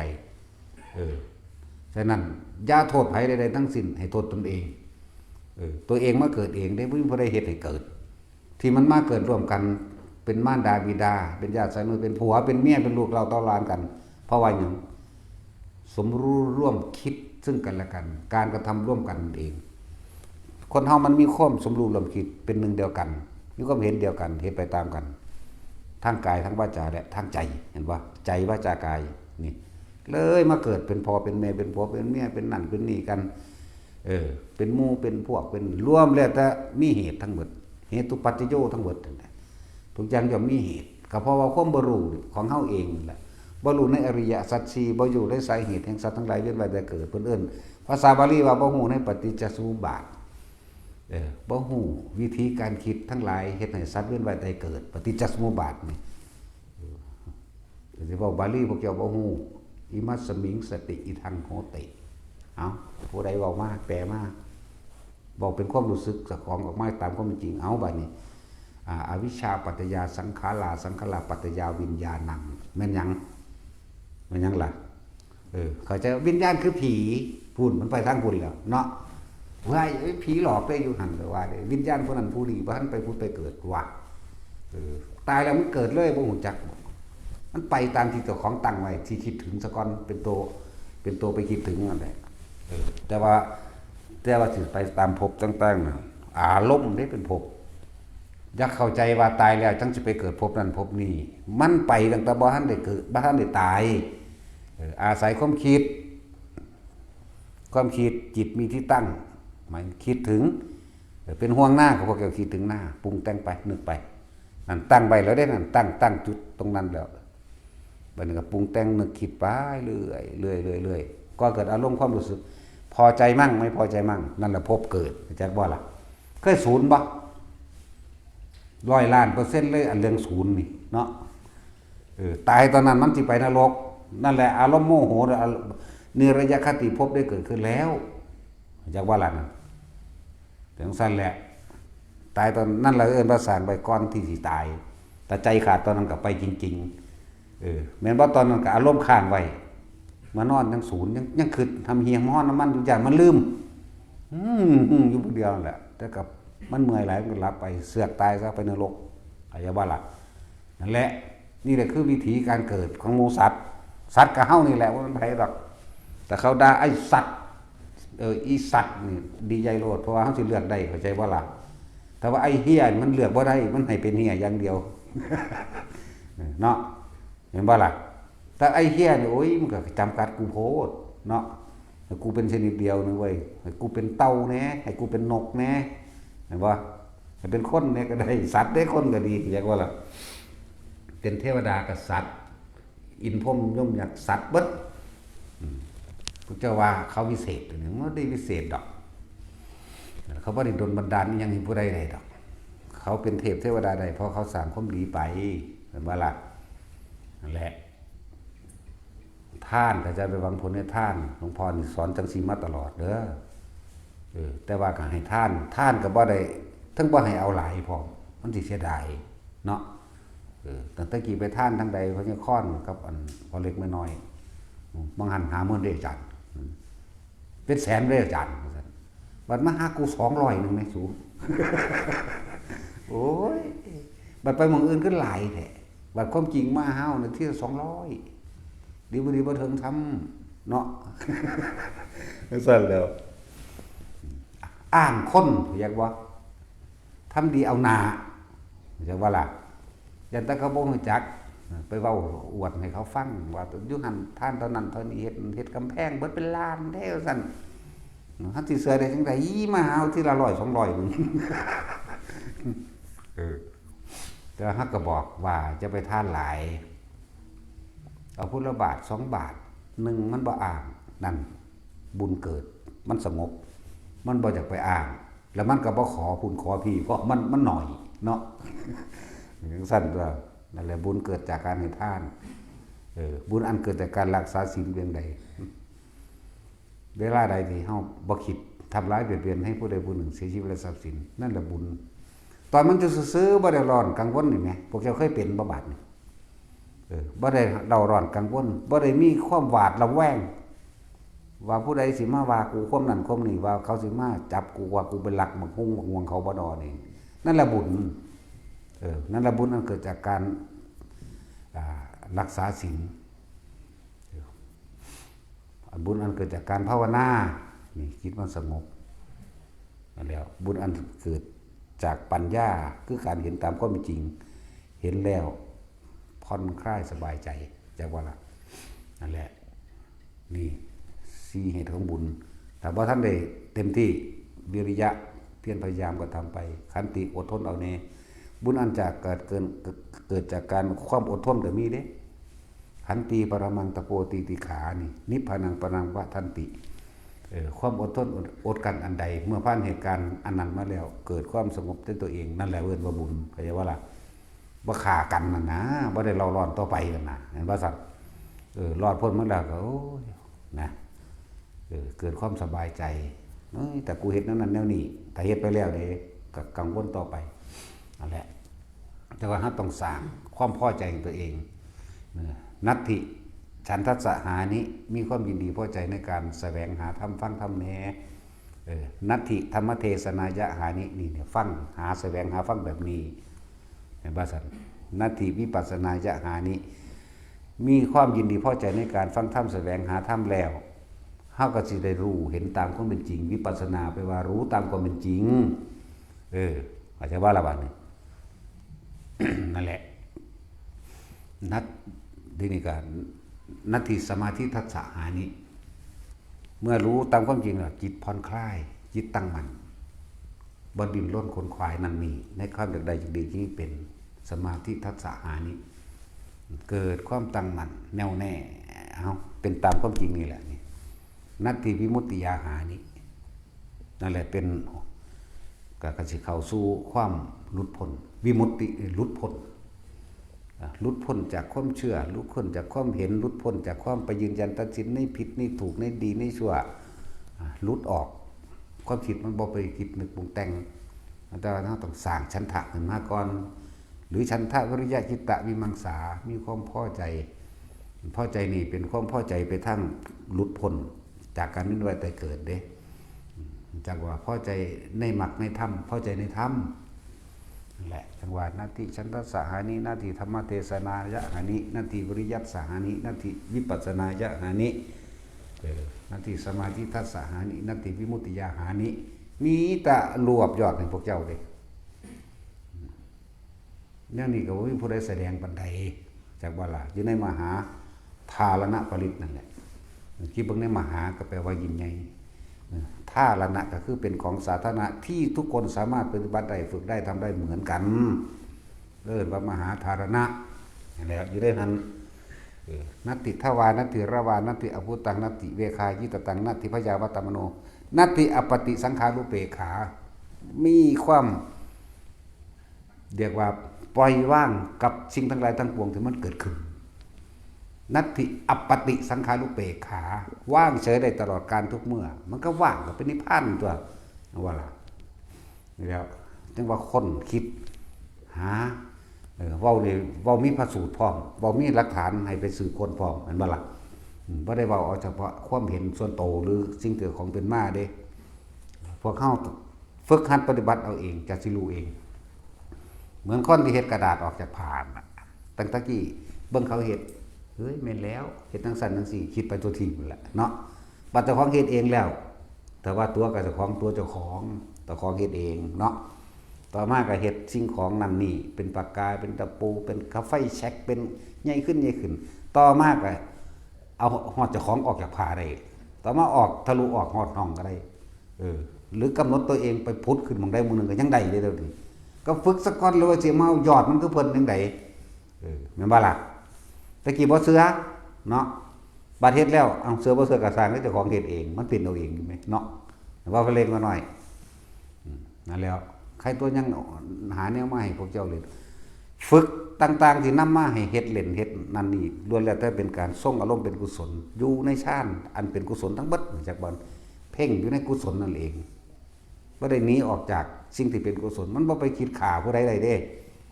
บ่ไปคิดลักผู้ใดใดเด้แต่เฮามาเฮ็ดเล่นของเฮาอยู่นี่ล้วนแล้วแต่เป็นของเล่นทั้งนั้นแหละผู้พระมื้อนี้บัดนี้ให้ไปใส่อาการปิติสั้นตัวโยกเป็นแล้วต่อมาก็เอาดึงอาการปิติของอุปงคาปิติทำให้กายนั้นลอยขึ้นจักมันพากันลอยหรือบ่ลอยว่าได้รู้นะมันมีแต่พากันหงายหลังมั่งขึ้นขาเดียวมั่ง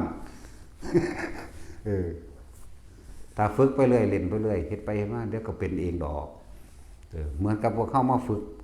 อุณาโลมนี่แหละตะกี้บ่รู้จักหยังเลยตัวแม่นบ่ล่ะเอาจนหูจักเอาจนว่ามีอาการต่างๆเกิดขึ้นเอาจนคลายความสงสัยต่างๆให้เกิดขึ้นได้บ่ล่ะแล้วก็จังมันก็ยังค่อยๆคืบคลานไปจังซั่นได้เนาะพวกเจ้าหูจักว่าหาก็เกิดบ่เนาะเล็กน้อยหาก็เกิดถึงเด้นี่ลูกข่อยเบิดเด้นี่เนาะนี่แต่ลูกอุดมสมบูรณ์อยู่เด้สร้างหาก็เกิดตั้งแต่กี่มกพุ่นไปซื้อพญานาคมาเอาอ่างน้ำมาเท่าใดพันเท่าใดหมื่น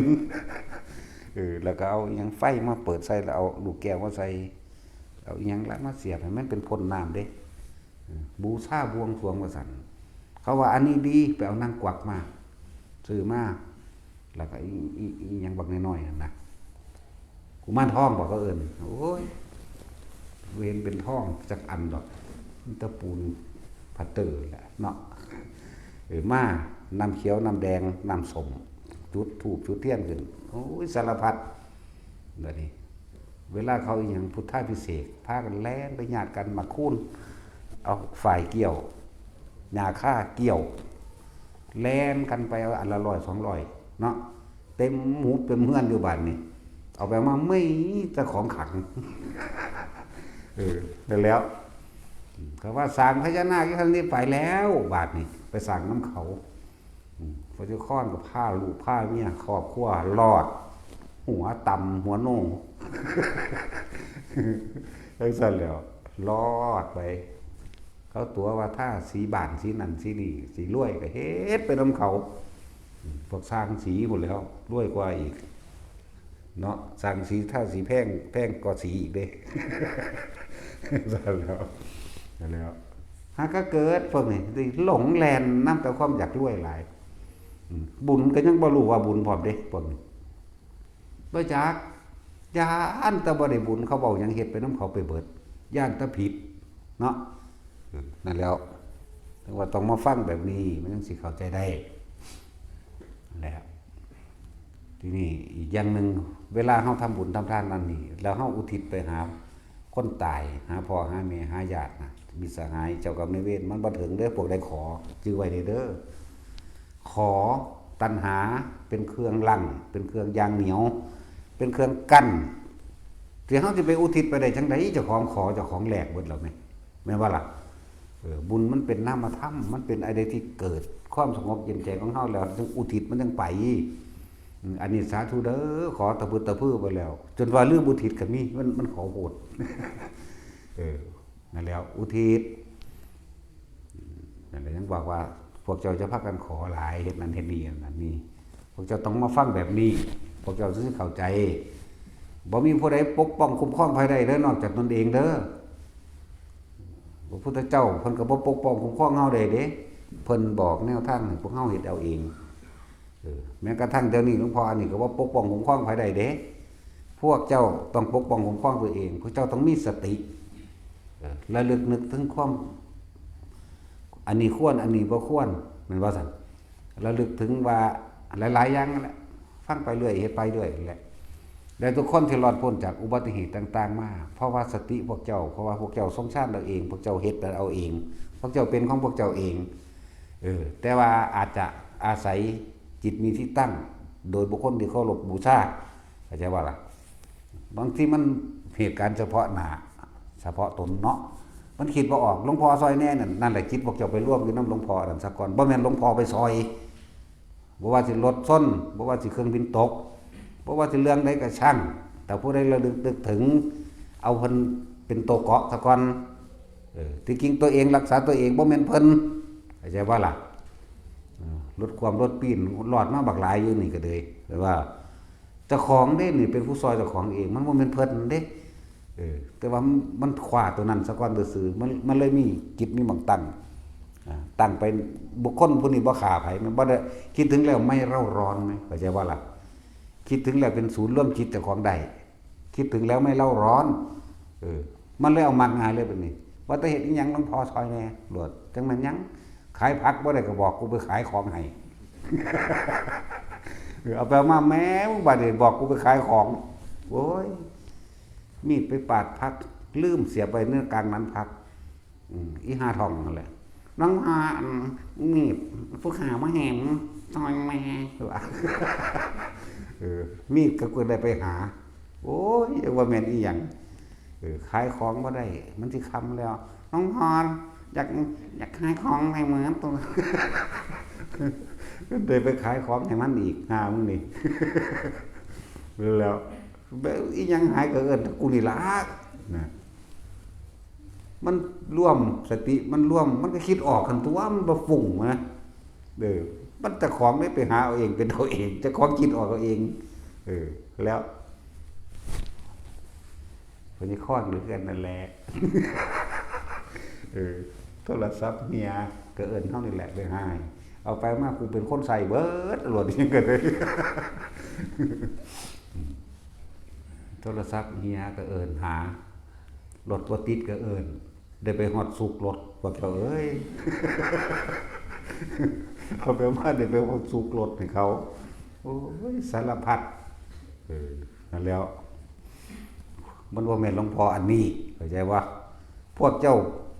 จิตพวกเจ้าร่วมเองที่แรกพวกเจ้านี่หาความคิดนี่ฟุ้งเพ้อเจ้ออยู่หันมานี่หน้าบ้านกูบ่ลืมหน้าอยู่หันแม่นบ่ซั่นบัดนี้มาเลยนึกถึง นึกถึงแล้วมันสบายใจมันสงบเย็นใจมันจิตร่วมเดินมาร่วมเอาเพิ่นเป็นที่ตั้งศูนย์ร่วมซะก่อนบูบก็มามันเลยคิดออกซื่อๆดอกว่าล่ะแล้วทุกอย่างที่ตนเองได้บ่แม่นเพิ่นเฮ็ดให้เด้นั่นแล้วสำหรับผู้อันเดินทางมาถ้าบ่ได้ไปใส่บาตรในเมืองก็ท่าใส่อยู่อันนี่เด้อหน้าวัดนี่ผู้มาจากทางอื่นทางไกลก็ดีผู้พักอยู่นี่ก็ท่าใส่อยู่นี่ได้หรือสิไปใส่2รอบก็ได้เอาเบิดละเฮา3รอบก็ได้สำหรับผู้เดินทางไกลมาจากทางต่างจังหวัดนั่นก็เข้ามาท่าใส่บาตรหน้าวัดโลดเฮาสิเริ่มลงละตามคนมีนั่นแหละสำหรับอันคนที่ว่าท่าใส่บาตรบ่ฮู้จักจุดที่เพิ่นบิณฑบาตอยู่ในเมืองหรืออยู่อันแต่ละบ้านแยกบ้านค่ำกลางหรือบ้านก็ว่าไปก็มาท่าใส่อยู่หน้าวัดเพิ่นสิมาเรื่อยไหลมาเรื่อยนี่ดอกบ่ได้มีพิธีที่ตองอีหยังเด้อพระเฮาเวลานี่ก็แค่จัดเฉพาะนั่งคุยเลยตักเอาอาหารที่เขาเจ้าตั้งไว้หั่นล่ะแบบเก่าคือเขาเจ้าสิตั้งเป็นโรงอาหารสำหรับพระตักขึ้นมาพระมันก็จัดแค่นี้ถ้ามันหล่นออกไปหั่นก็ตั้งไปหั่นแล้วพวกอยู่อันดอนไล่ก็มาร่วมตัวกันอยู่พี่ล่ะจริงๆมาบ่ทันเบิดเด้นี่ยังอีกหลายอยู่ดินั่นแหละถ้าพระผู้ถาใส่บาตรมาถาใส่หน้าวัดมื้ออื่นเพิ่นบิณฑบาตมาแล้วเพิ่นก็สิไปเอาผ้าเรียกว่าไปซักผ้าบางสุกุลอันเป็นผ้าป่าไปเอาในป่าแล้วทุกๆคนก็เป็นเจ้าภาพของตนเองเบิดแล้วก็บอกแล้วบอกมาเรื่อยๆอยู่เนาะนั่นแหละบ่ต้องไปรอผู้ใดเป็นประธานเจ้าของเป็นประธานตัวเองฝึกหัดเป็นประธานตนเองบ่ต้องไปรอคนผู้นี้ทุกอย่างขึ้นอยู่กับตัวเฮาสิมาเกิดมาทุกข์มายากกับตัวเฮาเฮ็ดไว้แตะศาสตร์นี้เฮาสิบ่เกิดกับตัวเฮาเองเฮ็ดเอาเองบ่แม่นเพิ่นเฮ็ดให้เพิ่นได้แต่แนะแม้การฝึกซ่องซ่านหยังก็เหมือนกันเพิ่นแนะให้ซื่อๆพวกเจ้าเฮ็ดเอาเองสิสวรรค์หรือนรกก็พวกเจ้าเฮ็ดเอาเองสินึงแม้กระทั่งนิพพานก็พวกเจ้าเฮ็ดเอาเองเพิ่นบ่ได้เฮ็ดให้เพิ่นได้แต่แนะแต่แนะนี่นะถ้าหลวงพ่อนี่สอน3 นาทีบ่ได้ด่าถ้าได้ไล่หนีเรียกว่าเป็นเลยล่ะไปหนีแล้วเด้ถ้าบ่ได้โอ้ยประสาทแล้วเด้บาดถึงสั่นไปเลยเด้นี่แหละของมันง่ายคักแล้วเนาะง่ายว่าสั่นพวกที่เฮ็ดเป็นแล้วนี่เนาะบ่เล็กมาหน่อยพวกวิบาลสั่งพญานาคเบิดบักหลาย 9,000 กว่าแม่นเนาะยังอีกบ่มังโอ้สารพัดแล้วมันเต็มยุ่มอันยางเต็มเฮือนเพิ่นอยู่นั่นน่ะมีตั้งแต่ของสิไปเรียกทรัพย์เนาะมีแต่แนวสิยังให้คนรักคนหลงว่าซั่นแต่ของรักหลงผู้อื่นเล่นจักไปหาของจังซั่นมาแม่นอีหลีเด้เนาะอยากให้คนรักคนหลงให้คนเมตตาเด้ความหมายเพิ่นเจ้าของหั่นไปรักไปหลงคนเองหรือไปหาสิ่งเหล่านั้นมาเสียมันดลบันดาลว่าซ่านสมน้ำหน้าเสียเงินเพิ่มขึ้นจังซั่นแล้วต้องพวกเจ้าต้องฟังเรื่อยๆเด้อจังสิเข้าใจเมื่อเข้าใจแล้วก็เฮ็ดง่ายๆนึงมาฝึกเอาทุกคนไปนิพพานในศาสตร์นี้ได้ทั้งนั้นแล้วก็บ่ต้องไปกังวลที่เคยทำผิดทำอันใดที่เป็นมาก่อนอยู่แล้วนั่นหลายคนก็โอ้ยรักษาศีลบ่ทันได้นี่รักษาศีลได้มันธรรมดามันบ่มีความโลภพุ่นเด้รักษาศีลได้จักว่าล่ะคนเฮาถ้าบ่มีโลภก็บ่ไปปล้นไปขี้ไปฆ่าไปลักไปตัวผู้ใดเด้แม่นบ่มันธรรมดาบ่โอ้ยยังยากอยู่ยากก็มึงยากเข้าไปหั่นมึงยากตลอดกาลพุ่นเกิดตายตายเกิดเกิดตายตายเกิดอยู่หั่นเลยมึงยากตลอดโลดวิธีเฮาฝึกให้ไปเฮ็ดเอาอยู่ในบ้านในเฮือนเจ้าของมันก็ได้แม่นบ่ล่ะแต่เป็นวิธีที่ง่ายคนที่ป่วยอยู่แล้วก็ทุเลาเบาบางคนที่บ่ป่วยเลยและอานิสงส์แห่งการทรงชาติเจริญชาตินี่ปกป้องเจ้าของเองเด้จากอุบัติเหตุอุบัติภัยต่างๆแม้โรคภัยที่เป็นเองเฮ็ดไปอะไรแต่ของเฮ็ดเองเด้จังสิได้บ่มันถึงได้ไดไอ้บ่ล่ะนั่นแหละยังละมื้ออื่นก็ซักผ้าทำสกุลแล้วกะไปเอาอาหารก็มานั่งเทศจักหน่อยให้พรได้เงินแล้วไล่หนีได้เฮาก็เลยเนาะเอาอีหลีเด้บ่ให้อยู่นำเด้จังซั่นเด้ คำว่าผ่าเขาเน้นผ่าส่วนคนที่ท่านเงินนั่นนะจะท่านทีละหลายบาท2 บาทตามที่ตัวเองจะเดือดร้อนเข้าใจบ่ถ้าท่านหลายก็อ้างงูถ้าบางที่ก็เดือดร้อนโอ้ยอันนั้นกูว่าท่านมีคิดไปอีกเนาะให้ไล่มนทินให้ไล่ข้างบนถ้ามันโอนเป็นสตางค์ได้ก็โอนมากผู้ละ2 สตางค์สิก็โอนมาโลดเนาะสำหรับผู้อยู่ทางอื่นทางไกลก็มันก็เข้าใจอยู่ดอกติฟังเรื่อยๆนะพวกเจ้าอุทิศบุญนี่ขอผลทานบุญกุศลกรรมดีที่ข้าพเจ้าก็ทำมาตั้งแต่อดีตตอนต้นจนถึงปัจจุบันณขณะนี้จงถึงแด่ให้อุทิศบุญอย่างเดียวพวกเจ้าจะไปขอจะไปแลกเด้มันบ่ถึงแม่นสิมารัวมากก็สร้างพวกที่ส่งผ่ามาก่อนส่งของมาก็ตามในมื้อนั้นเขาเจ้าก็สิเป็นตัวแทนตัวกลางอุทิศให้ดอกนั่นแหละทั้งปีเฮาเฮ็ดบ่รู้ล่ะเวรกรรมยังมากก็สั่งล้างมันออกแน่แล้วก็พระที่เฮาสร้างไว้ผู้อุ่นพิจารณาธรรมเด้อนั่นก็เป็นการเรียกว่าชำระหนี้ธรณีสงฆ์ชำระหนี้สงฆ์นั่นเองทุกคนมีส่วนร่วมเบิดได้ผู้ละองค์เบิดเหมือนกับว่าเฮาอาจจะเอาโดยบ่ได้ตั้งใจหรือตั้งใจเหมือนกับว่าสิ้นปีนี้ชำระล้างออกเบิดในหนี้สงฆ์เข้าใจบ่นี่เป็นแก้วขาวแล้วจักว่าแต่จะเอาขี้ดินดำมาใส่ไม้เท่านั้นเด้ แล้วก็เฮ็ดไปอีกงานต่อไปก็สิ15ค่ำเดือน7พุ่นเด้อยู่นี่บ่ค่อยมีงานเด้มีแต่หนักภาวนาเท่านั้นเด้เน้นหมู่ภิกษุสงฆ์สามเณรเฮานี่เน้นภาวนาเด้บ่ได้เป็นเน้นว่าสิจัดกฐินผ้าป่าคนนั้นคนนี้ดีตัวมันยังเฮ็ดอยู่นี่เฮ็ดแค่นี่มีแค่นี้หนึ่งเด้กับ15ค่ำเดือน7อันนั้นเป็นการทำบุญอุทิศแด่มารดาบิดาโดยเฉพาะจากบัดนี้15ค่ำเดือน7พวกเจ้าก็ตาฟังในนั่นเขาประกาศเอามารดาได้7มารดาบิดา7ชั่วโคตรจากว่า7ชั่วโคตร7ศาสตร์บ่แม่นว่าเฮาจะเกิดแต่น้ำพ่อน้ำแม่ผู้เดียวนี่เด้เกิดมาน้ำลายแล้วบางที่ก็ไปเกิดเป็นลูกปลาช่อนน้ำกันในจังหวัดนี้บางที่ก็ไปเกิดเป็นลูกหมาน้ำกันลูกเป็ดลูกไก่ลูกโง่ขี้เข็บแม่งงอดเข้าใจบ่ล่ะจะคิดว่าเจ้าของบ่ได้เกิดเป็นเด้นั่นแหละคนเฮาที่เกิดมาทั้งเบิดอยู่ในนี่ที่บ่เคยเป็นญาติสายโลหิตกันบ่มีจักคนแม่นนิโกอยู่ทั้งลางคนเดียวนี่ก็ตามเป็นคือเก่าพวกเจ้ามันเกิดมาเท่าใดหลายล้านสงไขแล้วให้ชักว่าแต่ว่าเฮาบ่รู้ความโลภบังตาเฮ็ดให้ทำลายตัวเองทำร้ายผู้อื่นก็คือทำร้ายตัวเองเข้าใจบ่ล่ะช่วยเหลือผู้อื่นคือช่วยเหลือตัวเองนั่นแหละการทำตนเป็นที่พึ่งของตนคือการได้ช่วยเหลือบุคคลผู้อื่นคนเฮาสิต่างจากสัตว์เพราะว่าคุณธรรมเด้อนอกนั้นเลวกว่าสัตว์อีกสัตว์ก็มาจากคนก็มาจากสัตว์แต่ว่านี่แล้วได้คิดว่าเจ้าของประเสริฐเรียกว่าล่ะคนที่ประเสริฐได้คือบ่มีความคิดในการทำร้ายเบียดเบียนให้ผู้ใดผู้หนึ่งเสียชีวิตและทรัพย์สินมักช่วยเหลือแบ่งปันบุคคลผู้อื่นโดยไม่หวังสิ่งใดตอบแทนนี่คือคนประเสริฐยิ่งเกินไปกับพูดเลยแล้วโสดาสกิทาคานาคาจนถึงอรหันต์ถ้าถึงที่สุดอรหันต์แล้วหมดความเป็นคนอย่างว่าล่ะบ่มีแนวเป็นนั่นแหละจังว่านินหมู่พระภิกษุทั้งหลายนี่เฮาฝึกหัดปฏิบัติบ่ได้หยังเด้บ่ได้หยังบ่เอาหยังบ่เป็นหยังพร้อมรู้สึกตัวโดยลมหายใจบางอุณาโลมบางเฮ็ดอยู่แค่นี้เฮ็ดไปจนตายมันสิเป็นหยังบ่เป็นหยังก็สร้างของมันจะไปมีความหวังจะไปตั้งความหมายเฮ็ดไปโลดเฮ็ดไปจนตายนั่นแหละแล้วก็หลายๆคนพ่อแม่ป่วยหรือญาติป่วยเด้อแนะนำให้เขาเจ้าฟังธรรมนี่ก็จะบ่ล่ะบางคนดีอยู่ฟังแค่เดือนเดียวนะฟังเดือนเดียวฝึกหัดได้ฟังไปน่ะรู้สึกจับทางจับลมหายใจได้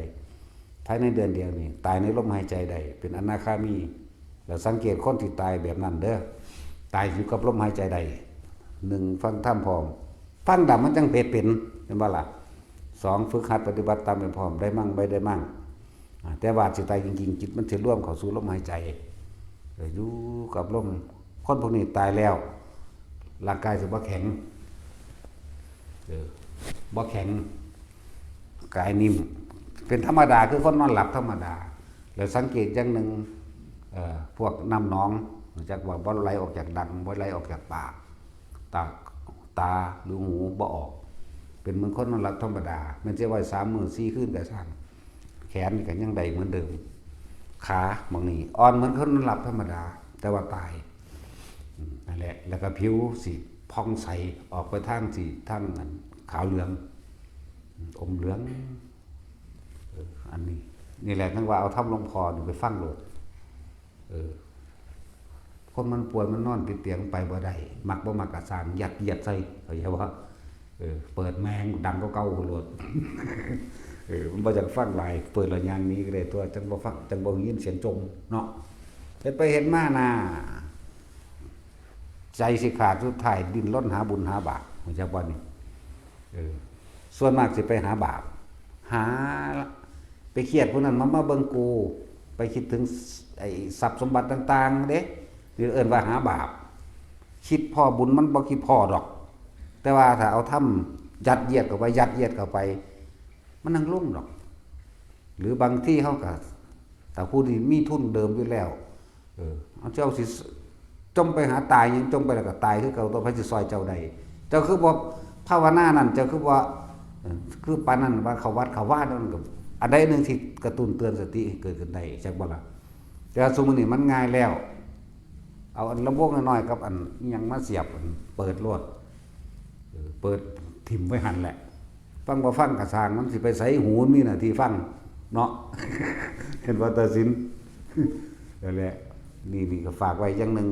ทุกคนที่ว่ามีคนป่วยยังก็แล้วแต่พวกเฮาบ่ทันได้ป่วยนี่ต้องเฮ็ดเอาเข้าใจบ่ล่ะมันก็ชินเขาเองดอกเอาละสมทานง่วงรับสารภาพมา